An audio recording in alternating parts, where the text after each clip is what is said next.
Toronto. No. Toronto.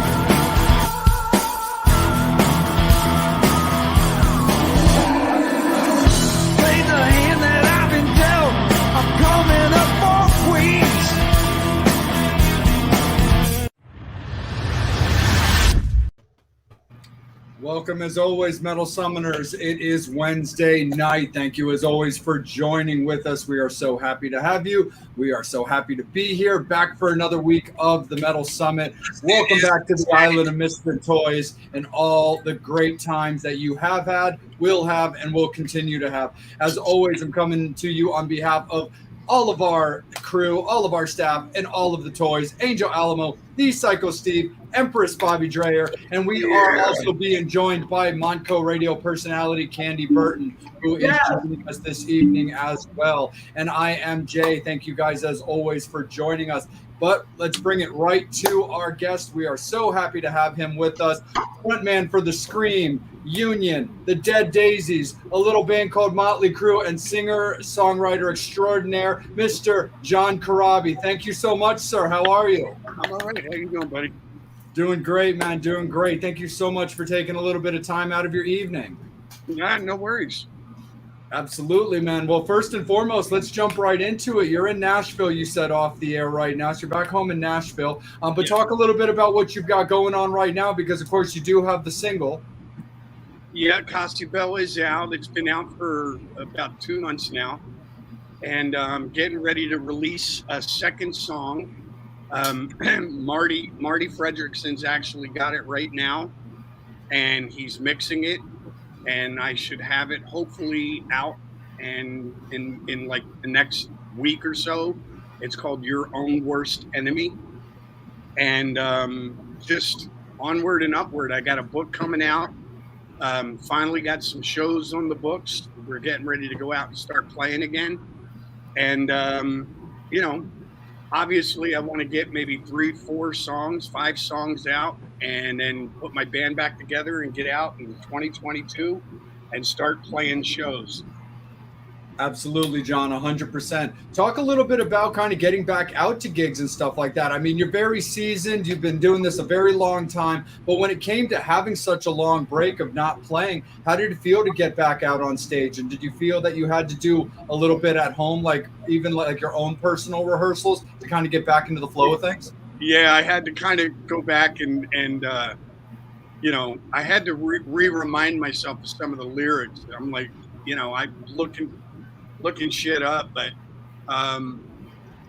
you know, it was just good to be back out again and playing, man. It's been literally in 2019, I think I did 100 gigs, and then, you know, I guess from March 2020 when COVID started till just recently, I think I've done maybe 10 or 15 shows. They kept getting postponed and moved, and even still now, like some of the shows, it's weird. Like I'll talk to the promoter and I go, hey, how you doing with tickets? And they're like, oh, great, you know. And then I walk out and I play, and it's like quarter to half full, and they go, man, it's weird. Like I think people are still a little leery about being indoors and sitting really close to each other in a venue, you know what I mean? So hopefully it's, you know, unfortunately, I think this is the new normal.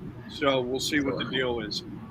Absolutely, 100%. Like I've been to a good collection of concerts since things have been able to to open back up again. And I've been to those shows that have like the seating thing going, where it kind of looked like that was going to be the new normal. But then I will say, as of more recently, I've been able to go to some really great shows that were just, standing room only, people kind of respecting everybody's distance, but still kind of being shoulder to shoulder and stuff like that. And it had a really good vibe, because I went and caught the Black Veil Brides tour that just came through the area and stuff. So, and that was a straight up like large venue, the Fillmore Silver Spring in Maryland. And it was a, full standing room with shoulder to shoulder, and people, pretty much respecting each other, and nobody really acting overly skittish and stuff. So I've kind of seen a little bit about what I thought might be the new norm of just sitting and dealing. But now I'm beginning to think it might not 100% be that way, which is kind of cool. I'm hoping they figure something out. You know what I mean? Whatever it is, to each his own. But I just want to get back to work. Obviously we were just talking about it a minute ago. Musicians really rely on the touring thing to make money, and the last 18 months is it's been a little scary financially. The last 18 months, so. Sure. I haven't had to go back to gay porn yet, but I'm just saying, Sorry, Bob. But you're kind of. Did you almost have to skate the line a little bit there, John? Almost have to skate the line. I was getting close, man. I'm like, I have a coach, I have a motorhome that I have to pay for, and a house, and car insurance, cars, and different shit like this, and it was like I was just on Grindr looking for you, but yeah, well, I didn't, I was trying to, I didn't use my real name, I used Mike Hunt. Nice. Or it could have been Hint Steele. No. Okay, let's direct that over to that other little box there on your bottom right. You said that, I didn't. Exactly. 100%. We've already made a clickbait title. That didn't take too long. Yeah, that was like 40 seconds. Yeah, seriously. That's a record for us. Wow. Well, Steve, let's kick it up to you, my good dude, to continue this already very entertaining segment. Absolutely. So once again, it's great to see you, brother. Always a pleasure to interview, talk to you. The question is, what can we expect? You said you dropped the last single. You have another single coming out. We talked about it briefly on the air about not coming out with a full release because records aren't selling, as you said before. But the question I have is, what can we expect when you do play our town? Are you going to be playing like the last time I saw you played? It was with Tramp. Right. So you did a cornucopia of. You did some Kiss. You did some Motley. You did solo. You did Scream. Is this what we're going to see again? And a couple of new songs? That's kind of basically what I've been doing. I like when I do the acoustic things, there's like some stories. Love that album. Thank you, buddy. So I do like story. It's funny, when I first started doing the acoustic things, I was doing more music. And then I would go, like I was saying earlier, I would go sit at the bar, the merch table, whatever, and just make myself available. And, I found myself for an hour or longer, people asking me questions like, hey, what is that song Father, Mother, Son about? Or, how did Man in the Moon come about, or Misunderstood, or whatever. And so I just kind of sat there for a minute and I thought about it, and I'm like, maybe it's not so much about all of the songs. Maybe it's more of a storyteller's thing. And I know, like I talk about it in my set, I had the really good fortune when I was with Motley to be able to sit down with Steven Tyler and ask him, like, hey, what is that song Coney Island Whitefish Boy about? And what is Seasons of Wither? And like, he literally sat here and he talked with me, and I was just, as a fan, I was just fascinated by that.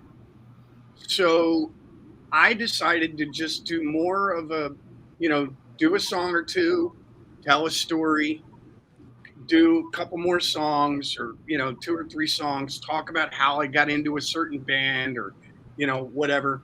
um so and it's weird, it's been going over great. So now I sit down and I play like almost 2 hours, but I tell stories of meeting Steven Tyler, and then I'll play an Aerosmith song.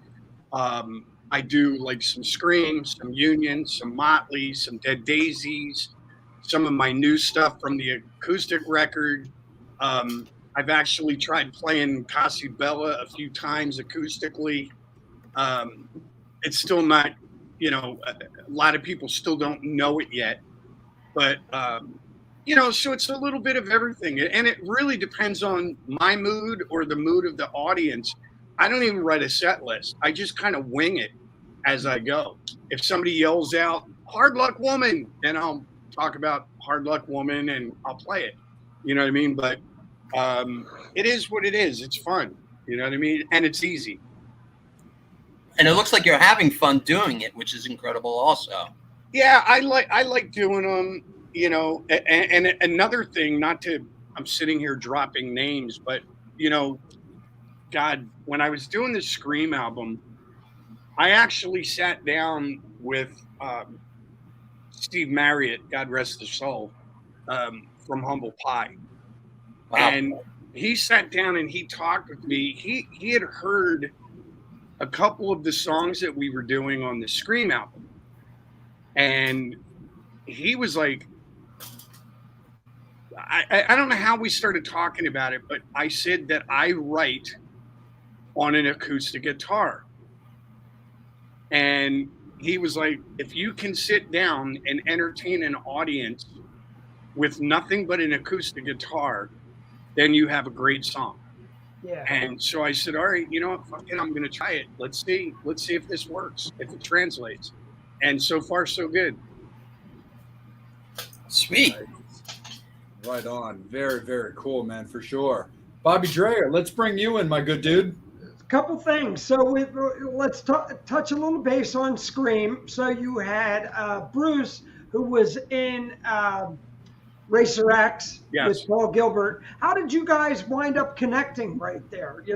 That's I love digging into that end right there. Being good friends with Paul, and big fan of the whole Racer X thing. That period. Well, to be honest with you, when I was in a band called Angora that had moved from Philadelphia to. I'm in Philly. Where in Philly were you? Well, South Philly. Okay. Yeah, so there was 3 guys: Frank Semeka, Jimmy Marciano, and a guy named Robert Iezzi. And we all moved. We all moved from Philadelphia one by one. We moved out to LA with the intention of getting a record deal. And that whole thing just kind of, after a few years, everybody started getting a little kooky with drugs and partying, and it just imploded. Shortly, but we had done a few shows with Racer X, so I knew all those guys. And then, as it turned out, once my band imploded, the manager that I still have, this guy named John Greenberg, called me up and he said, "Hey, what are you doing?" And I said, "Oh, I'm looking for a band." And he said, "Well, Racer X, at the time now, it was Scott Travis, Bruce Bouillet, and Juan Alderetti. They were looking for a singer." So I wound up hooking up with them, and we actually even did a few shows as Racer X. Oh, cool. We went up to LA or San Francisco, and we did a few shows. And then Travis got the gig with Judas Priest. He went up joining Judas Priest, and we got Walt Woodward, and then we just we had already started writing a few songs.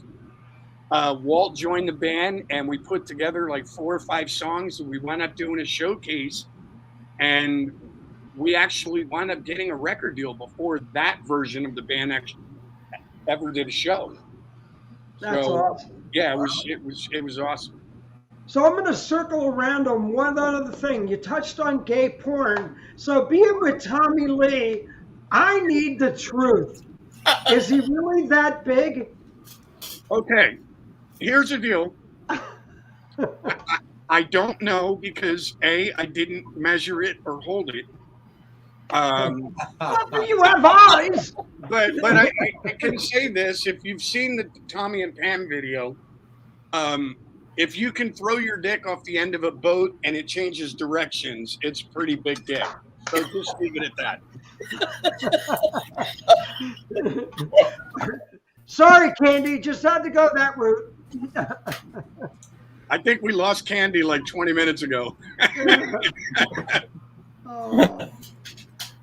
Well, Candy, it is that time to bring you in as our guest host for this episode. Are you still with us, love? Candy. I'll reach out to Candy and find out what's going on there. Angel, let's kick it over to you, brother, while we're figuring out the glitch. How are you this evening, my friend, and how are the Metal Summoners? You're muted, buddy. Look. Gosh, I can't get anything right tonight. Not even porn. Shame on you. Just one. Fired. Can I get some damn questions? Thank you. Right, Sorry about Steve. I just want to say what an honor it is to have you. You was actually the first person that I interviewed back in 2014 when you was in Pennsauken, New Jersey, and what an honor it is to have you again. Pennsauken. Yep, Pennsauken, New Jersey. Oh, this was 2014. Around the time that my dad passed away. That was for the Bonnie's Rock things, right? Yep, yeah, exactly. Okay. Wow, very cool. Yeah, no, so I always remember the first person you interviewed. It's prior to the 2014 Bonnie's Rocks thing, I don't think I had done a show in Pennsauken, New Jersey since 1985. So wow. There was only that one show. You know what I mean? So where were you, either the White House or the Galaxy? Wink, wink. Well, prior to me moving, that was why I moved, because trying to do I don't want to say metal, but like trying to do rock in Philadelphia at the time, you had your options were the Galaxy and the Empire Rock Room. That was it. Or the Cell Block in Ben Salem. Yeah. I don't even think, to be honest with you, when I was there, the Cell Block wasn't even open yet. Because I came back once right after I joined Motley, and somebody took me to that place to go see Mike LeComp.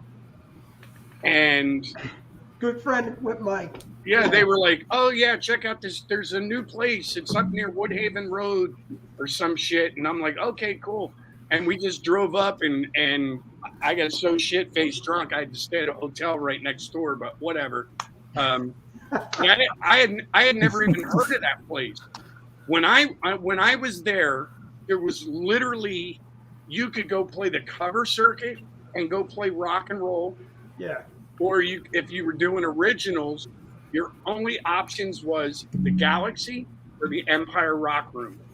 And I went out, and Johnny D went first. He went to LA, and he came back, and he's like, "Dude, you got to LA. It's like there's a ton of places for people to play back there."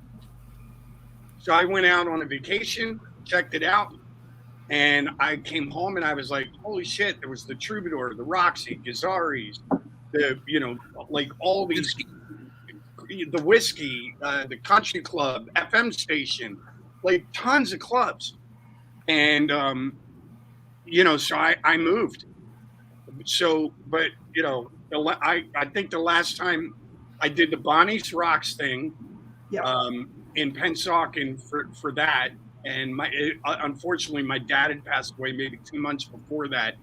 So we had a memorial for him that weekend as well. So I did that, and I think I played both nights. But my highlight for the whole thing was seeing the Dead End Kids. Look, yeah. Nice. Look, I grew up in Levittown, so you know I am a big Levittown, Bristol person, and Angel, when he brought that up, you know, just flashes back all these memories. I forgot you were this. Your roots are here. Yeah, no, I was born and raised, dude. I'm still on Sunday. You'll find me on front of the TV watching the Eagles and like. Come out! I got season tickets, brother. You know what, dude? Here's the thing. This is funny. I am such a football fanatic. It's crazy. Like my wife will leave the house in the morning to go to work, and I'm watching the NFL Network, and she comes home at 5 o'clock, and it's still on, and then she'll look at me and go, "You're a fucking idiot. You do realize it's on a loop. It's playing like the same thing every 2 hours, right? Like nothing's gonna change. The scores didn't change, but." I had never been to a game because I was always playing on, you know, late Saturday nights. I'd, you know, sleep in. But I went to a game. The Eagles played the Titans here in Nashville. And we went down. Somehow my wife and her friend knew John Dornbos. So we went out the night before. We had some beers and shit with John, and then we went to the game. And but it was weird, man. I didn't dig it. I was like, nope. I was at the stadium. It was like, okay, cool. You know, I got 2 drinks. I'm sitting there watching the game. Everything was happening all the way at the other end of the field. I was right behind the goalpost. At one end, and for some reason the Eagles got their ass handed to them on a plate that day. So, but everything was happening at the other end of the field, and I go, this blows. Give me a big screen TV with instant replay, a basket of wings, and a bottle of Jameson, and I'm happy. Nice. Hot, medium, or mild? Medium. Okay. Blue cheese or ranch? You know, what do you? You better be sending him wings, dude. Are you a fucking cop? Are you writing a book? That's the same thing I was thinking. I'm like, are you fucking serious, Steve? Actually, here's what I do, buddy. I order wings, right, medium, and then I get a side of ranch and blue cheese. Good man. I kind of mix them up. You're not your Nashville chicken guy, huh? All right. And you know Nashville has the shittiest cheesesteaks too. Well, duh. You know,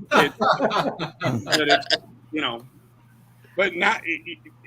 Have you had the Nashville chicken yet? Oh yeah. I've been to Hattie B's and been to a couple places. I was just at Hattie B's. Yeah. See, I can't eat it, dude. I love that shit, but it doesn't love me anymore. Yeah, I know. Look, I'm very sensitive. Speaking of love and sensitive, let's get to the fan questions. Absolutely. Oh. Do it up, Angel. Sorry, Candy. We'll get back to you in a second. You're good. Aaron wants to know the Union catalog. Is it dropping on vinyl this year? I think what they're doing is they're dropping the first album. They're going to do the first album first. It's a limited run. I don't remember how many copies they're doing, if it's 300, 500, whatever, but it's a limited run. That's coming out. And then I think they're going to do the second record a little bit later. They're just going to focus on the first one.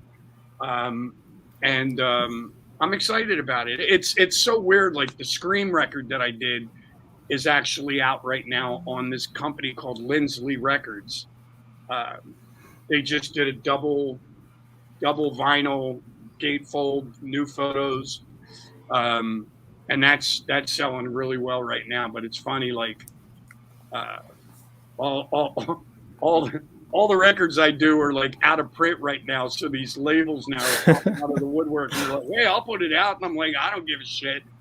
Just put it out. I'm tired of seeing fans paying like $150, $200, $500 for a Scream record. Just put it out and get it out there for them. So all good. Now let's go to Mike Wells. Do you have any vocal tips for a fellow vapor? Don't vape. You know, to be honest with you, only thing I can tell you, Mike, is get a lot of sleep. If you can figure out some vocal warm-ups, do some vocal warm-ups, do some vocal warm-downs after you're done playing. And, you know, just try and take care of yourself overall. You know what I mean? Wow, awesome. I'm seeing the comments as well. I'm sorry, I'm reading. No, them. it's all right. I see. It's a lot of love. I see shiny shit, and I get distracted. Squirrel. Of All course, right. that question was answered about the thing on vinyl. Oh, here's a funny one. That must be a Brian. I'd like John to insult each TMS interviewer. Well, we always insult Steve, so. Why would I do that? He loves me. First of all, just for the record, they're all Philadelphia Eagles fans, so they don't really need to be insulted this year. They're already feeling like come shit. on. Okay, moving right along here. Nice. Wait. My phone's ringing. Oh, Bruce Kulick? Who? John who? Oh, sorry. Now we're going to Dan Johnson. One of my all-time favorite memories out of thousands of concerts is Motley Crue and Billy Idol at Club Shelter in Pasadena, January 30th, 1995. Do you have any memories you would like to share? Yeah, that was actually the last live performance that I kind of did with those guys, and it was kind of a sad event. It was this buddy of Mick's and mine that he used to repair our guitars, and this guy Sammy, and unfortunately he had a horrific accident. He was pulling out of his driveway, and unfortunately he had like a little 2-year-old daughter, and I guess she had followed him out of the house, and he didn't realize it. He backed out of his driveway and ran her over. Oof. And she didn't survive. And so they were having it was kind of a benefit to help the family. And I think Duff was there, some of the Guns N' Roses guys, Billy Idol. We played. It was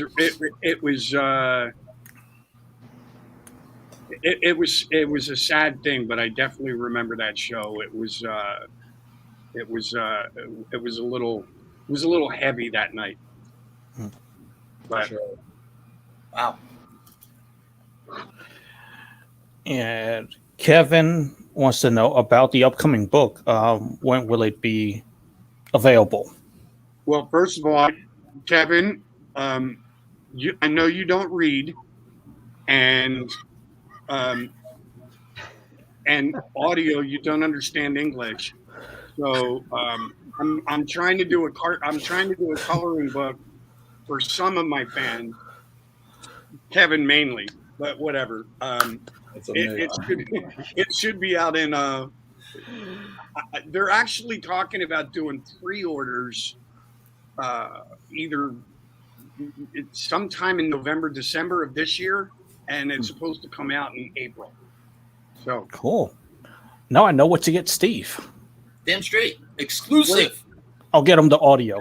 Well, Steve looks like the type of person that would need the coloring book too. So let's. Yes, true. I could just write the book for him on his forehead. Exactly, with a crayon. That way he can read it. Yeah. Little stick figures. Yeah, he Do does we have have the title for the book? Don't leave the crayons though with Steve, because Psycho Steve may chew on them a little bit. I'm just saying. I've seen him do it. True story. All minutes. Cool. His shopping lists are written on the wall.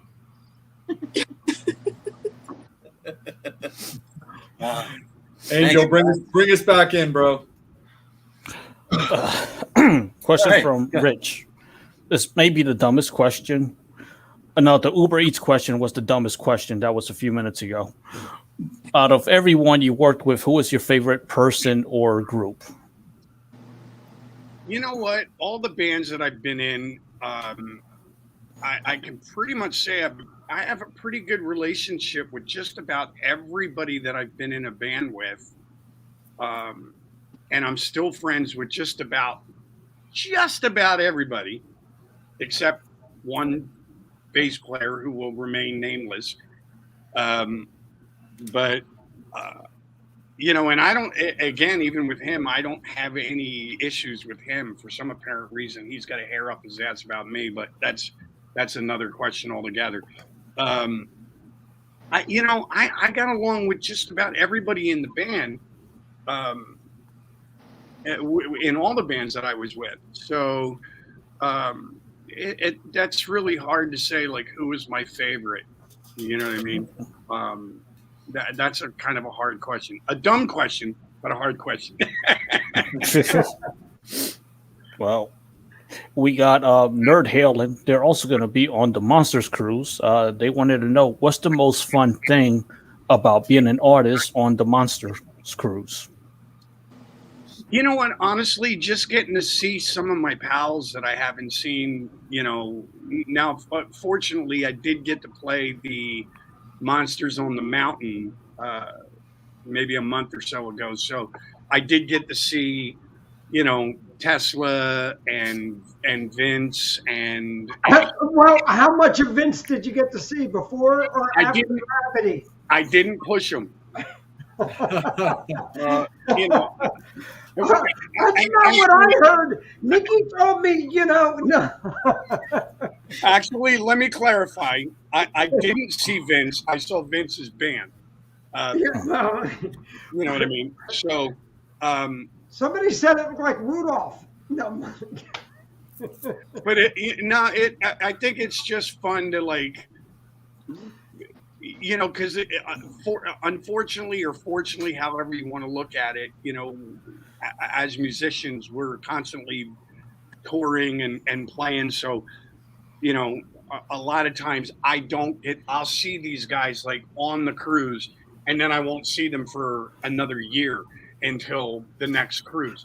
So it's just good to run into guys like, you know, Frank Hannon and you know, Jeff Keith and whatever. I mean, the names escape me right now, but like just seeing a bunch of pals, you know what I mean? Oh, hey, dude, you know, we talk about what we're doing or what they're doing or whatever, you know. So that's probably the best part, just being able to see everybody. Cool. Nice. I'm gonna bring it to somebody who's probably thinking about killing me right now. Hi, Candy. Hi, Angel. Hi, guys. How are you? Hey, Candy. We love our Candy. Thanks for joining us, Candy. Welcome to the Metal Summit. Oh, thank you so much for having me. This is truly an honor. Candy had to get offline and plug in her computer. She's still on AOL. You got mail. My internet crapped out, so now I'm using the data on my phone. Oh, Bill Bobby. All right, so before I ask my question, Jay, if it's cool with you and if it's cool with the guys, I have a personal story that I'd like to share with John. Sure. Metal Summoners. Is that cool? Absolutely. Cool by me. All right, so John, I don't know if you remember me or not, but about 10 years ago, you were doing an acoustic show in Toronto at the Rock Pile. You were opening for Crüe that night. Okay. I was there. I had a great time. You know, the show was great. Your performance was amazing. But I will say that, you know, mentally, I was not well that night. So I remember having to excuse myself, and I went to sit on the patio because I didn't really want to be the center of attention. Unbeknownst to me, you were out there, and I was, you know, bawling my eyes out, and I was just really, really upset. I can't remember why. It was just one of those nights. But what I will never forget, and this is what I talk about all the time, you know, with acts of kindness that you hang on to for years and years. You actually came over to me and, you know, you gave me the biggest hug. You grabbed my face, you wiped my tears, and you wouldn't leave my side until I stopped crying. And at that point, I was, you know, before you came in, I was just about ready to throw in the towel. I was not well, but you turned it around for me. And for 10 years, I've been waiting to say thank you for that. I really, really appreciate that. Awesome. No worries, sweetie. I'm glad that everything's awesome now, right? Everything's stupendous. Awesome. Oh my God. And John, she's got the best hugs ever because she's got like Canadian boobs. Of course I do. See, there you go. I don't know the difference between Canadian boobs or different boobs. What can I say? Oh, natural. What can I say? There you go. Hey. All right. My question. Double D. It's around you playing in Toronto. It's kind of a two-parter. Can you tell me some of your favorite memories playing in Toronto and the different venues in the surrounding areas? And can you also tell us if you plan on making it back up here anytime soon? I'd love to. I'm leaving Friday for Alberta. I'm doing a show in Alberta on Saturday, and it's just like I literally just found out like 2 days ago. Oh, you know, you're vaccinated? Yes. Okay, great. Well, you have to have a COVID test before you can come into the country. And I was like, all right, no worries. I had just had one leaving Mexico to come home. And they're like, no, you can't do a rapid test. And there's like all these stipulations still. Right. I'd love to get back up there. Steve actually contacted me from the rock pile and said, hey, we'd love to have you come up. But I just need to see what the details are. I don't like, you know, every country's different. So as far as coming up there, I love coming up there. I love playing up there. Everybody's been so cool all through the years, like even back in the days of the Scream. The Canadian audiences have been great with me. And I make a joke out of it because it seems like every fucking time I come up there, it could be in August and it snows. I don't know why. It don't matter. I like coming up there. I like going to Tim Hortons, grab a coffee, go to the club, do my thing, see everybody, hang out, and drink with Mr. Steve there, rock pile guy. So I don't know. I have fun up there all the time.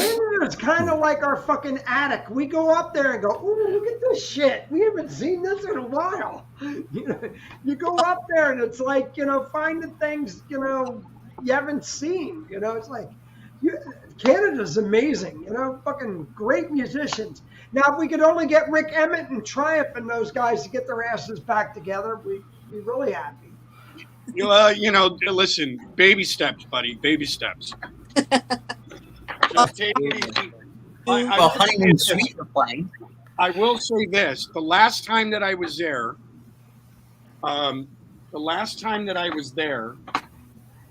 I was doing some shows acoustically with like some of the Killer Dwarfs guys. Yeah. And you know, I love giving Russ a hard time. We were doing a Sunday show in like Ottawa or some shit, and Russ hates sports. So I plugged my phone in. I had Sirius XM, and you know, so I was listening to the Eagles, and he was sitting in the back reading I don't know, Playgirl, whatever. But, which month? I don't know. We gave each other so much shit. He was like, I can't believe you like this foosball stuff. And I'm like, yeah, go back to reading your Wall Street Journal, you fucking asshole. Anyway, but Jerry I was talking with Jerry, and Jerry was telling me that he plays with Burton Cummings once in a while. Wow. And I was like, oh my God, like I love his voice. God, what a voice that guy had, and blah, blah, blah, blah, blah, whatever. So I did my shows. I came home. About a month later, I was out doing some shows, and my wife's like, oh, you got a package. And I'm like, okay, cool. So when I came home from that run, I got this box and I opened it up, and it was an autographed vinyl record of the Guess Who, autographed by Burton Cummings. Wow. To yours truly, and I have it somewhere, but I was like, fuck yes, that's killer. So Awesome. You know, and it's funny you brought that up. Big flashback in my head, and my first Guess Who thing is, "Don't call us, we'll call you," and you know, it's like, oh my God, fucking what? I love the Guess Who. I know, and there was a song that I wanted to do. Let me see if I can find it. There was a song that I was gonna redo, and I didn't realize that Tesla did it. No. And I was so pissed. Did they do it at the Philly show with the truck? I don't think so. I think it's on a later record. Let me see. Where's it at? I guess so.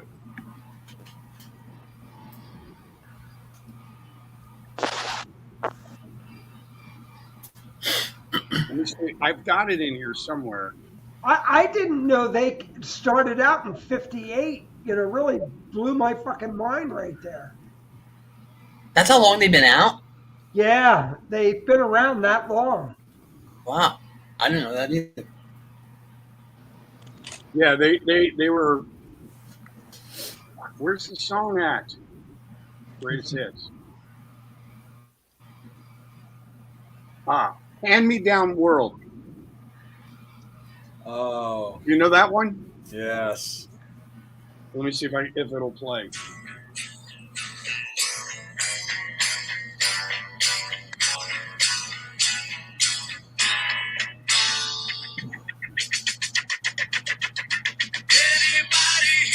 Yeah. Yeah, 1970 it came out. I may still do it anyway. I love that song. Well, and they originally did it in 1970. Yeah, I mean, you know. And it was weird because I was looking for the lyrics, and I typed it into the computer, and I typed in "Hand Me Down World," and Tesla came up, and I'm like, what the fuck? So I clicked on it, and it took me to a video, and I'm like, motherfucker, are you kidding me? Yeah, they did. Tesla did it in what fucking year was it? It was on their. It was on the Tapes album, the fucking demo album. Yeah. They did Walk Away and Bad Reputation and Thank You, and everything is on it. Space Trucking's on that album. Rock Bottom by Kiss. It's a great tune, so I may do it anyway. Feel the Real album is what it is. Yeah, it's weird. I sat down, I learned the whole fucking song. I was like, yes, this is it. I'm going to record this one. This is a killer. Because I had downloaded the record, and I was sitting listening to it, and I was like, oh, this is a great tune. I forgot about this tune. And then I go, you know what? I'm going to record it. So I started looking for the lyrics, and that's when I realized Tesla did it. But you know what's funny? It's hilarious. But this is why I love those guys, because most of the songs that I've ever thought about recording or whatever, they beat me to the punch. They did Signs. They did the Beatles. We Can Work It Out is one of my favorite Beatles tunes. One of them. You know, so and then I've done Seasons of Wither with Frank several times. Now, what about you putting out a version of These Eyes? It's a great tune, you know, But we're laughing. You know, there's a lot of things that they've done that are just ass kicking. yeah, the other one that I really loved, it just, you know what it is? It's just the ones that remind me of like cutting school and going to a candy store in Philly and putting money in a jukebox and playing pinball. And it was like Hand Me Down World, Yeah. American Woman. I loved No Time. That guitar riff, down, down, down, down, down, down. You know, and then the other one was No Sugar Tonight in My Coffee. No sugar tonight. Now here's something that I never knew, and just, you know, now that you pulled all this, I did not know that fucking Rudy Sarzo played with them for a while. I think he still does. Yeah, He does. He joined in 16, but well, I thought he stopped because he's back out with Quiet Riot. Well, I saw Rudy. They were here in Nashville, and they were out with Jeff Tate doing the Queensryche thing. Yeah. And it was Rudy and his brother Robert. Right. That was a couple of years ago. Yes. And Sass Jordan was playing the Sister Mary part. Right. So Sass called me on the phone, and she goes, "Crab, do you know any good vegetarian restaurants?" And I go, "Yeah, there's one in my neighborhood." Okay. And then they told me where they were. I think they had a day off or whatever. So I literally took my car down. I went and I picked up her and Rudy and Robert, and I took them to this vegetarian restaurant, and we just hung out. But Sass's husband, I guess, plays with the Guess Who now. So when I guess they needed a bass player, she had played with Rudy, and you know, so I guess they just asked Rudy to do the Guess Who thing, which Brent Fitz has also played drums with them, sat in on a few gigs as well. Nice. That's super duper cool. I've seen Brent with a couple of different projects as well, for sure. Before we actually head into our next segment, Angel, do me a favor, put Candy as the main on the main screen for me, because she's got a follow up to her John Corabi story. All right. Candy, it's all you, girl. Awesome. Yeah, so as you were consoling me, John, one of my friends came along and snapped this picture. I just wanted to share it with everybody. I don't know if you guys can see that. Wow. Nice. Special moment that I've held on to all these years. Awesome. Are you wearing the same necklace, John, in the picture that you are tonight? I don't know. Let me see the picture again. Put up the picture, because he's wearing the padlock necklace. Is it the same one? Move it over. Yep, there it is. Nice. I just pulled that out of my bag a few days ago. I'm like, I haven't worn that in a while. That might be the last time I wore it. That's so cool. That's awesome. That's super duper rad. So we definitely wanted to show you that, John, because that's why we appreciate musicians like you, man. We really appreciate you looking out for your fans like that, brother. You know what, dude? It's like, you know, and it's funny because even when I was in the Daisies, David Lowy said the same thing. Like, he didn't understand the concept of charging people for a meet and greet. He goes, let me get this. Now this is just my opinion, David's opinion, but it's like, okay, so the fan bought our record, then they bought a ticket to come and see us. They put gas in their car. They probably buy a T-shirt or something while they're at the show. They pay for drinks, and then you charge them to say thank you. I don't understand that concept. So I've always just been like, you know, whatever. It's funny, even when I do shows, I was just in Mexico for a week. And like I would go backstage, and then when I was done playing, I'd walk out from backstage to go sit at the bar or just go mingle with people. And they're like, oh, you need a security guard. And I'm like, no, I don't. It's like, how many people are here? 100, 50, 70, 80, whatever. So I just don't at the end of the day, I'm just some dumbass that's playing a guitar, telling jokes and being a fucking goofball. I don't need a security guy, and I don't need to charge people to say thank you for buying the fucking record and supporting yours truly for the last 30 fucking years. It's that simple. No, totally, brother. But we still appreciate you all the same for that, man. And I wanted to take you back to the Scream one more time myself. I happen to be a very big fan of the Scream.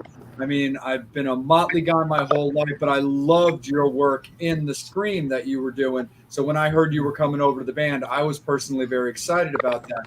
But my curiosity question for you is, once your departure from Motley happened, what was it about you not reforming or rejoining the Scream? Had the other band members? I mean, we know, Walt, God rest his soul, has since passed on us, but at the time that you were departing from Motley, had the other members just gone on to different projects? Is that what kind of stopped you from going right back?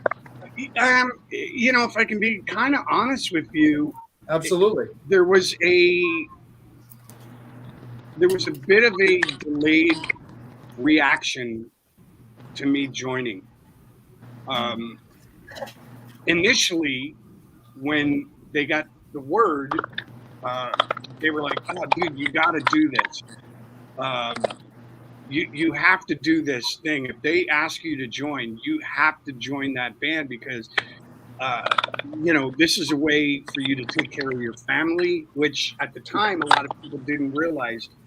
My son Ian had just been diagnosed with diabetes. He had spent like 2 weeks in Cedars-Sinai Hospital in intensive care for like 2 weeks.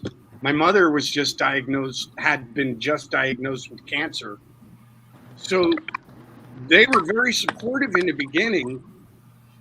And then some weird circumstances happened where they went on, they got another singer, they did a record for Hollywood Records. They actually got up to the point of, they finished the record, they turned it in, and they did a video. And then all of a sudden, Hollywood Records decided to drop them. Oh, wow. And I think at that point, an anger thing kicked in. It was weird because they didn't talk to me for a long time. And it's unfortunate, my last visit with Walt, my very last time I saw Walt was at Birch Hill in North Jersey, and I was playing with Union. Oh. And he came to the show. Everything was fine.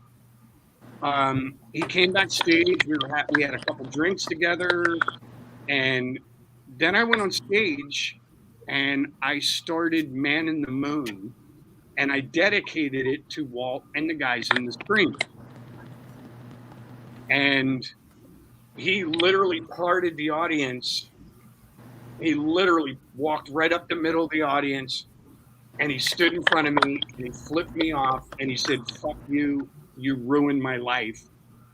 And he walked out. And that was the last time I saw him. Oh, wow, John, that's crazy. So it was once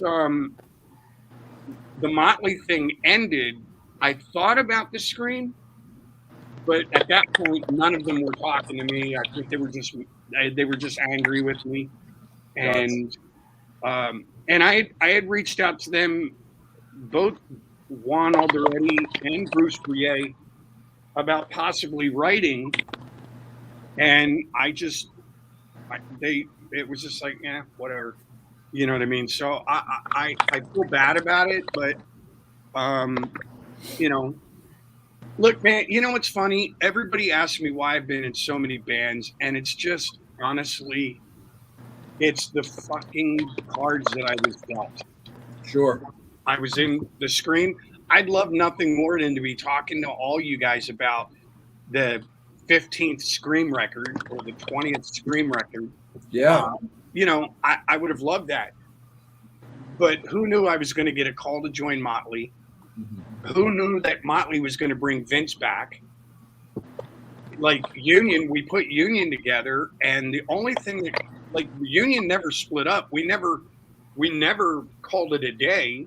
It was just that Bruce got it offered to do a better paying gig. I got offered a better paying gig with Rat, and then Jamie and Brent got offered a better paying gig with Vince Neil, and then so on and so forth. Sure. So it's just the cards that I was dealt. You know what I mean? And I've tried to make the best of it, and you know, it is what it is. But right now, it's onward and upward. Just writing my own shit, doing my own thing, and calling it a day. No, that's awesome, brother, for sure. And on like kind of on like a brighter note, one thing that's always been cool for anybody that, of course, has always followed you on social media, you know, is you've always had this great relationship with your son, Ian. You've always talked about how great it is, you know, being a dad, and he's now a dad of his own. So considering all the hosts of the show, you know, have everything from, you know, husbands, you know, girlfriends, wives, and children, like, how is it being a grandfather? It's pretty funny. You know, I was kidding Ian when he first told me that he was having, or not, he wasn't, his girlfriend. When they said, "Oh, we're having twins," and I was like kidding, and they were born, and they were tiny little things, and you know, and I was kidding with him. I said, "I swear to God, if one of those kids calls me grandpa, I'm going to punch him right in the throat." You know, so I sit there like kidding with him, right? So then, you know, then I went and I saw them. You know, I saw them a few times, and but it's funny. The last 2019, I was in Europe, and my tour manager in Europe was laughing because, you know, we were in France, and I saw these two little matching coats, like fur coats. So I'm like, "Oh, these are great. My granddaughter, you know, blah, blah, blah." So I bought the coats.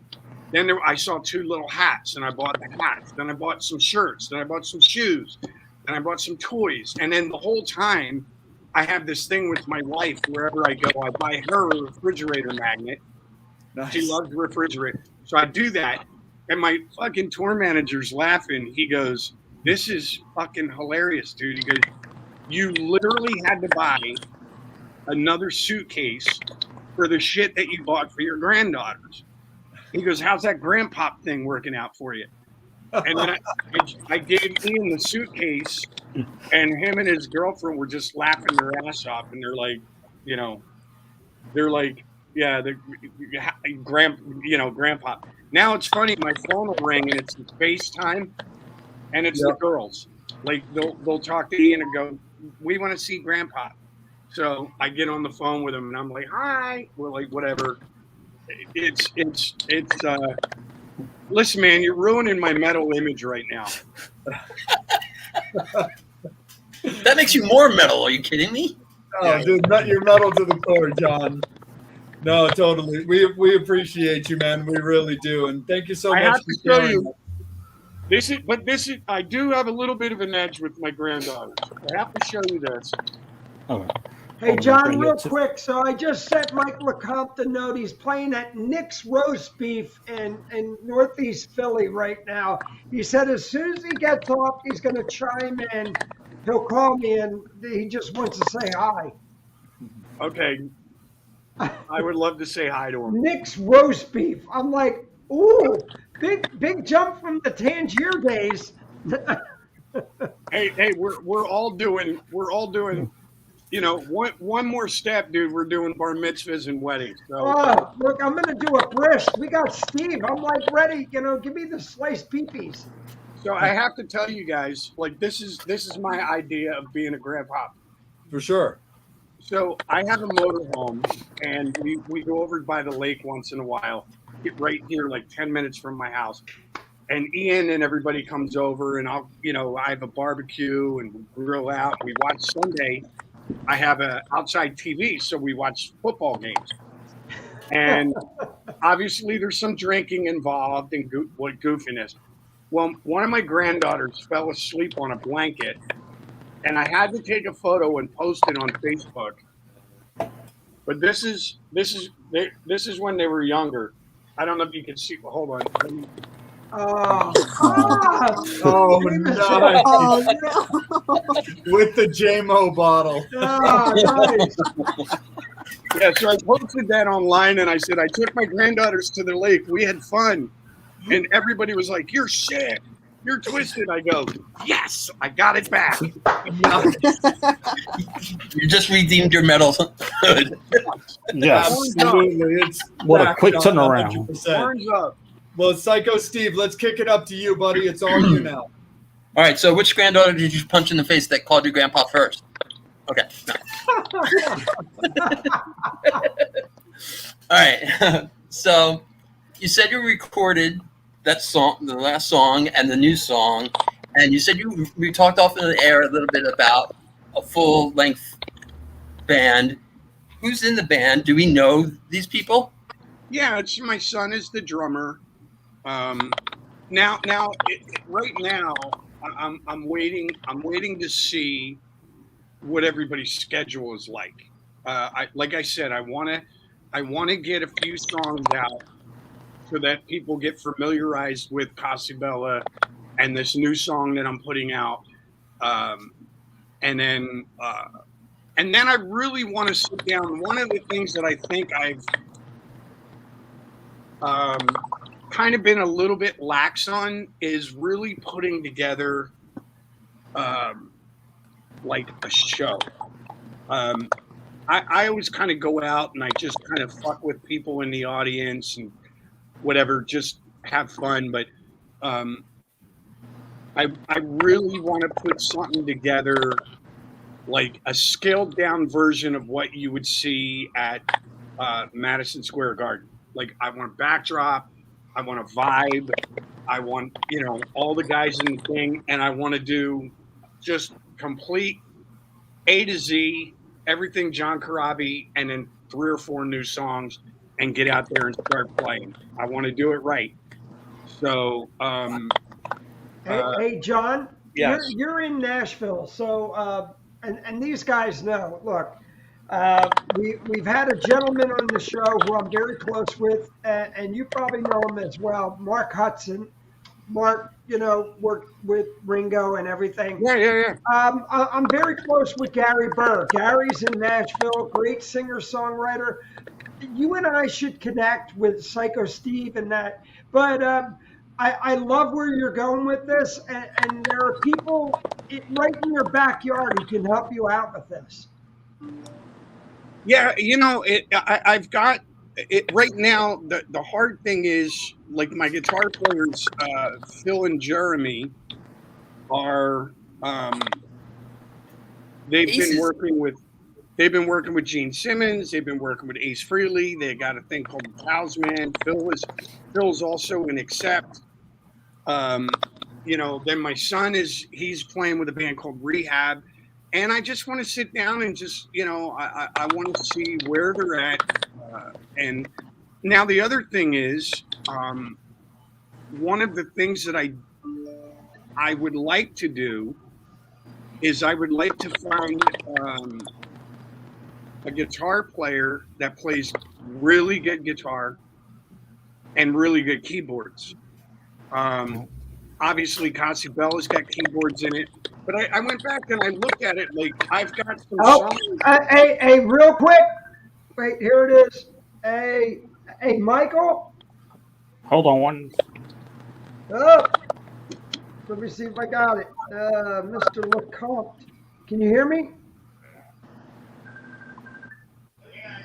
Hey, Mike. Can you hear me? Yeah. All right. So we got Mr. Corabi on the air. You want to say anything? Hey, boss, how you doing? Love you. You too, brother. I'm at a gig right now in the old Common Avenue, Nick Truck Beef. I'm doing my whole band every Wednesday, you know, plugging away. But yeah, I gotta get in contact with you anyway. Next time you're in town, I want to get you on something. All right, we'll do. How you doing, man? I'm good, dude. I'm just, you know, still picking up stones, looking to see what's under them. Yeah. I love that. I love that last track you did, man. That poppy thing. Yeah. Thank you, buddy. That was great, man. Really great recording too. Yeah, you know, it's weird. I did it in my house, in my bedroom. I like that vibe. Yeah, it was. I've always. I think one of my favorite songs by Queen is "Killer Queen," and I had to rip, and I just went. I went like, you know what? I'm a solo guy now. I don't have to clear this with anybody, so I just want to do what I want to do, and I want to go for it. So it worked. I got it. Been doing that for 45 years, but you know, I'm waiting to get a leg up. Now things are good, man. Hey, Mike, I'd love to see you and John do something together. I think we'd all love to see the two of you get together and do a collab. You bring it together, we'll do it. Let's do it. I got the studio here in Doylestown. Pro bono, I'm ready, brother. I'll take a couple tracks that I have that are similar to that. I've always written kind of poppy shit, you know, but it's very cool. And then I cover every song in the fucking world anyway. Awesome. Well, we'll swap out numbers and stuff when we're done. Yeah, listen to that new. You know, it's funny that we just did that new Rod Stewart track. It's called "One More Time." It's kind of like a pop song, it's like a country type thing, but listen to the lyrics he wrote, man. It's fucking great. Really great. I knew Rod Stewart. I can't really hear him that well, but Yeah, I'm gonna get you guys together. Hey, Mike, I love you. You know, John's here. Thank you for calling, man. Thanks for being on it. All right, man. Talk to you later. Thank you. Okay, love you, brother.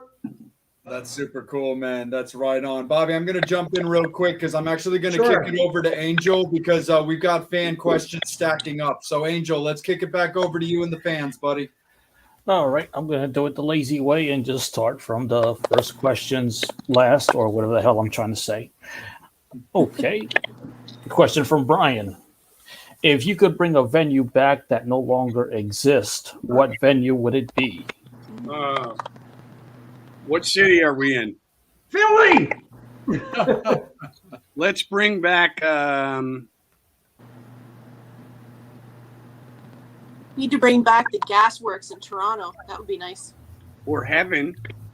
Rock and Roll Heaven too. The That's right. Empire. And there was a Heaven in Pennsauken, New Jersey as well. Yes.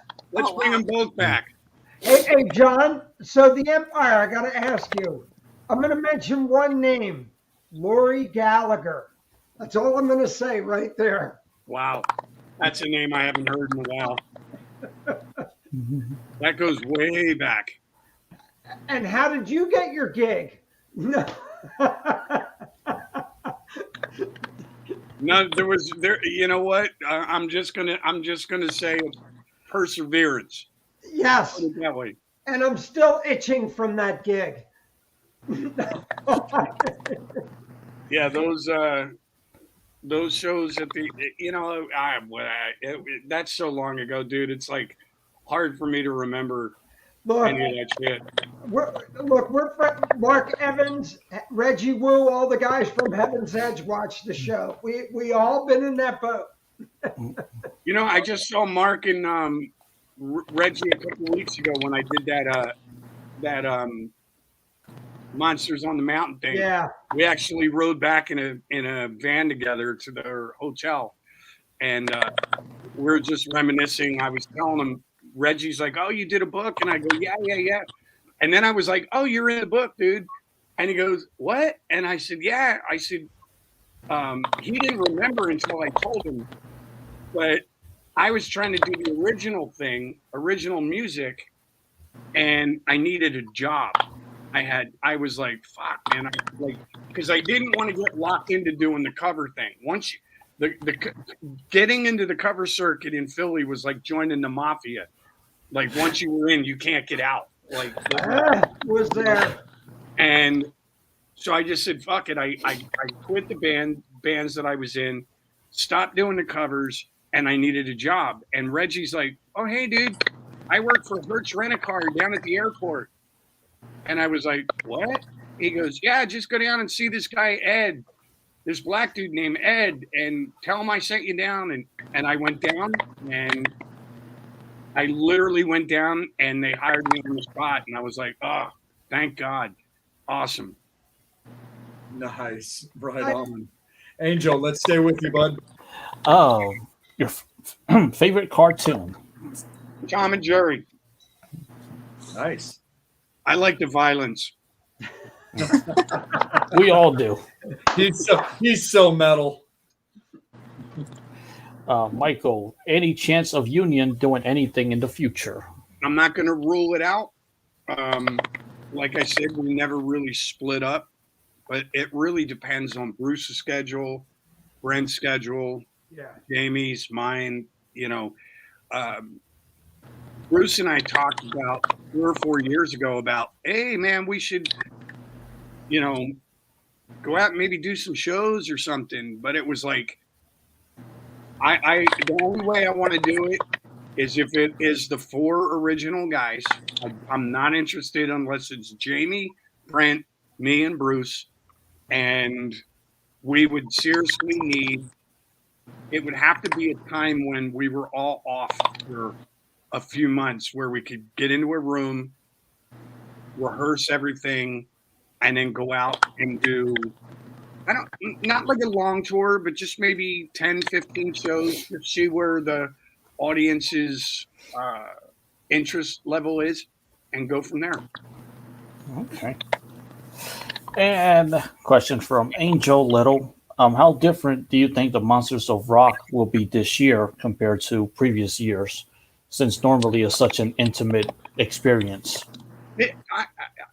That's what I'm kind of curious about. I don't know what the rules and stipulations are going to be to get on a boat. I got to be honest with you. I've done the cruises for the last, 10 or 12 years.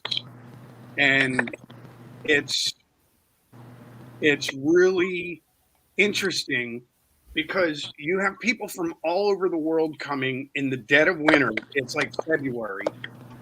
So they're coming from Norway and just Germany and all these different places. And they're congregating in and around the food area. People are like going like this, and then they're touching doorknobs and different things. I'm just a weirdo. I've gotten sick on. I get sick almost every time I get back from the cruise. I get like a chest cold or whatever, and so I don't know how it's going to be this year with the COVID thing. As far as I'm concerned, I'm still going to hang and do what I do. Again, I'm vaccinated. If I have to wear a mask, okay. I don't have any issues with that. So whatever needs to happen to make it happen, I'm fine with it. It don't matter. And I can still sit there and take a photo with a fan and just pull the mask down, take the photo, and then put the mask back on. So whatever needs to happen will happen. So, well, we're going to do one more fan question, then take it to Candy. Mike Wells, do you have any stories about Peter Steele since you toured together back in the day? Peter was great. Probably one of the funniest guys, but dry. Like a dry, just dry delivery, sarcastic sense of humor.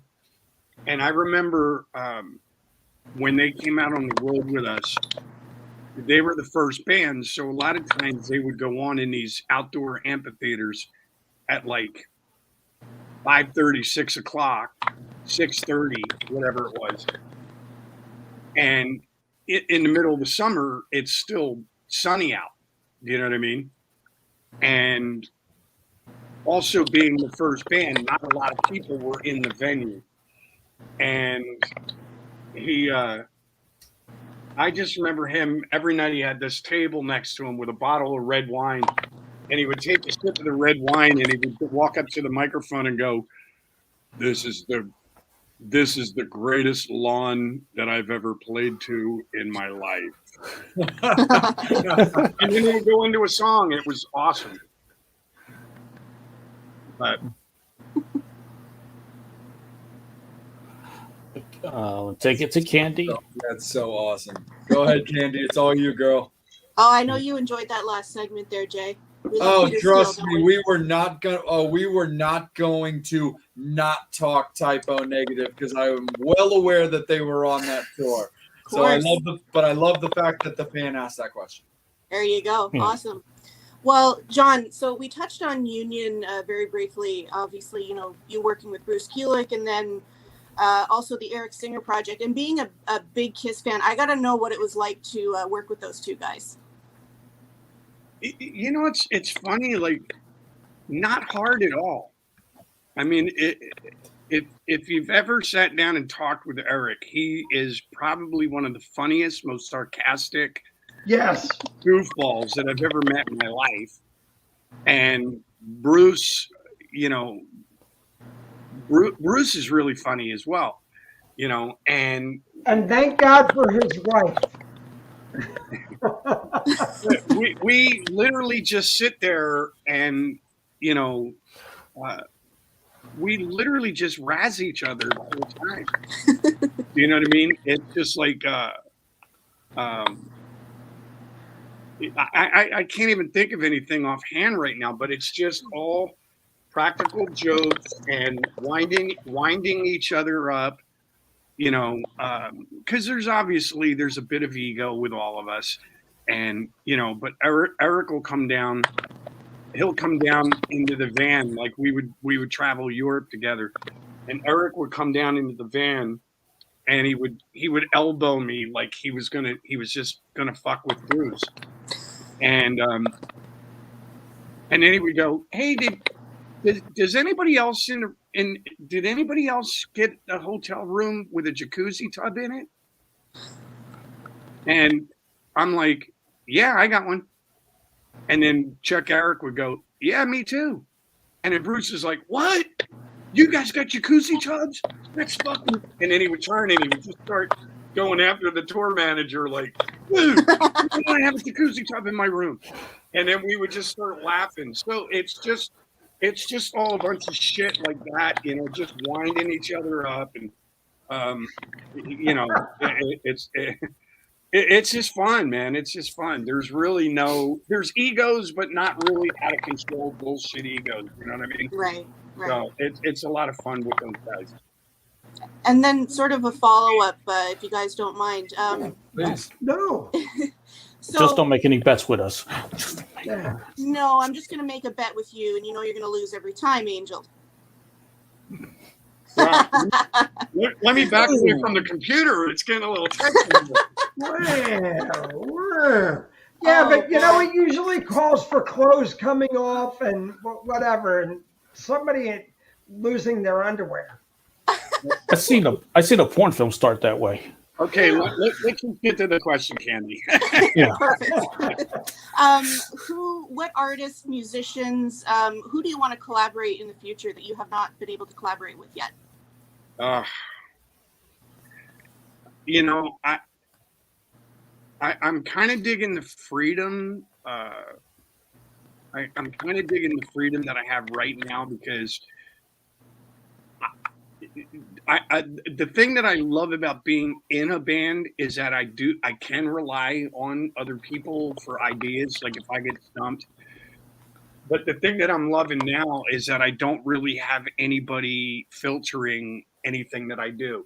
For example, Casa Bella was actually a song that I offered to the Dead Daisies when we were doing the Burn It Down record. and Wow. they had heard the song, but in their defense, it was really a rough version. It was just me and an acoustic guitar and me and Marty singing into a microphone, and they didn't get it. And I was like, all right, whatever, no big deal. And I just threw it in the background. But the thing that I love is that now nobody can say that doesn't fit with our program or our system or in our parameters. Like, so now I can do whatever I want. But if I did want to write with somebody, I can easily tell you right now, it would be Jimmy Page,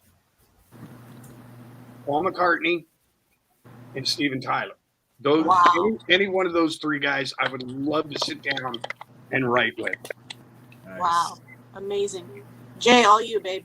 Yeah, that's really, really cool. That'd be a really, really fucking rad, just compilation, just conversation, just everything for that.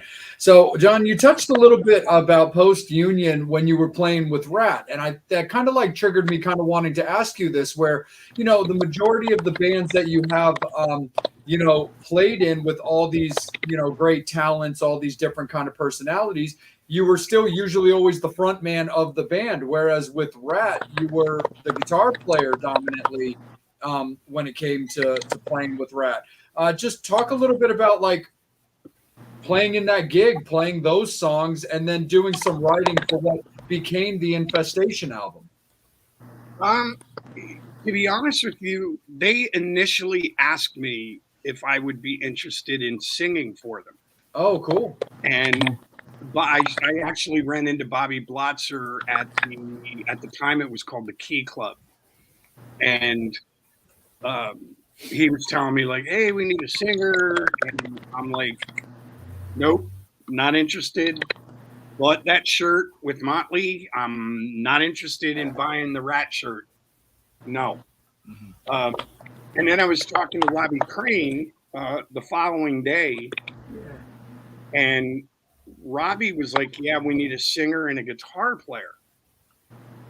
And I went, well, Bruce had just gotten offered the Grand Funk gig. I was kind of out of work. So I said, well, I can do the guitar thing. I don't mind that. I'm not really replacing a singer that's still alive. I'm replacing the guitar player that just, passed away or left the band for whatever his issues that he was having. Who was the guitarist also in? Was it still Warren? It was Warren, Bobby, Robbie Crane. Yeah. At the time. They had Steven for a while, and then there was a falling out. Steven left. So when I said no, they got Jizzy Pearl. Yes. But I said, I'll just play guitar and I can sing backing vocals. And honestly, it was a little bit of a mental break. Because when you're in a band like the Scream or Union or even Motley for that matter, you're constantly, you're doing shows. You're like, how many tickets did we sell tonight? How many T-shirts did we sell? How many CDs have we sold this week? Blah, blah, blah. And joining Rat in that capacity was just like, show up, do my gigs, nothing matters. This is the amount of money that I'm getting paid, whether they sell one T-shirt or 10,000 T-shirts. That's got nothing to do with me. I was the guy that was running the French fry machine at McDonald's. Doesn't matter how many people order French fries, I'm still getting paid the same amount of money. Yeah. So I just went out, and it was literally like a little mental reprieve for me, so I could still do what I love doing, play music, and go do my thing. You know what I mean? So it was what it was. Now the thing happened with the songs that wound up being on Infestation were songs that I did with Bobby for his solo record. Oh. And we had already recorded them. I believe they're on It's on that 24/7 fucking record that he did. And what they did is he just went in and he resubmitted one of the songs or two of the songs, and Steven changed the lyrics and some of the melodies and shit like that. But I was actually in the band when they got offered the record deal, and once they got offered the record deal, I just said, you know what, I'm out. Like I did not. I love those guys to death, but they could not get through a rehearsal without wanting to bash each other's head in. Oh, gotcha. And I'm like, I am not going to North Carolina to live in a fucking house for 3 months and write and record an album. Not going to happen. Not interested. Yeah. So I left. Oh, gotcha, brother. Yeah, because I know that on that record, "Don't Let Go" is the song that you're credited for on that record. If you remember that song. Yeah. Well, it was. I don't even know what it was called. On the record, it was called "Don't Let Go." Yeah, but prior to that, it was on a different record, and I think it was called. I think it was called "Due Time" or something weird. Gotcha. But it, it was. I just didn't see. Listen, man. I'm just kind of. The older I get, the less drama I want in my life. Yeah. Regardless of who it's coming from, I don't like drama.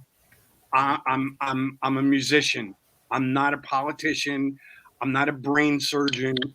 I'm not fucking solving world hunger or world peace. I just play a guitar, and I just want to go out and have a reasonably good time and make a living. And I just didn't see. I didn't see the. Again, no disrespect to the guys. I think they'll tell you it's kind of common knowledge, but the guys in Rat cannot be in a room together without wanting to bash each other's heads in, and that's just at a rehearsal trying to figure out what tempo the song should be at. Right. And I'm like, okay, so you want me to go to South Carolina and live at the producer's house and write and record a record? Didn't sound like fun to me. I'm like, I'm out. See ya. Bye. Carlos, enter Carlos Cavazzo. Yeah. Yep. No, 100%. And so before I kick it to Bobby, there's one other thing I wanted to touch base on. Off the air, we talked a little bit about, your relationship with Carl Cochran and the Voodoo Land record. But I actually wanted to ask you a few years after that, if you can just tell us a little bit about what you remember about the Liberty and Justice album that you did, the Doubting Thomas album. To be honest with you, not much. Okay. I think Kerry Kelly was producing those guys, and he called me up and he goes, "Hey, dude, there's this track. I'm working with this band. I'm producing this record. Can you come down and sing on this track?" And I was like, "Oh yeah, sure, whatever." And so I drove. This is when I lived in California. I drove down to Kerry's house, and I literally walked in. I don't even remember if they were there. I think they were. I'm not sure. But I went in and I did. I sang the song and I left. You know what I mean? Yeah. It's weird. Like I could never understand guys like that had teleprompters on stage with them for their lyrics, right? Could never understand it. Like even as a kid, I'd be like, "What the fuck? Like, why? Are you serious? He's got to read his lyrics." But it's funny now. After doing, I think I've done, between live records and actual studio albums. I've done 15 or 16 full albums, and then all the tribute songs that I did back in the day. And then I hired myself out like for, the Doubting Thomas thing.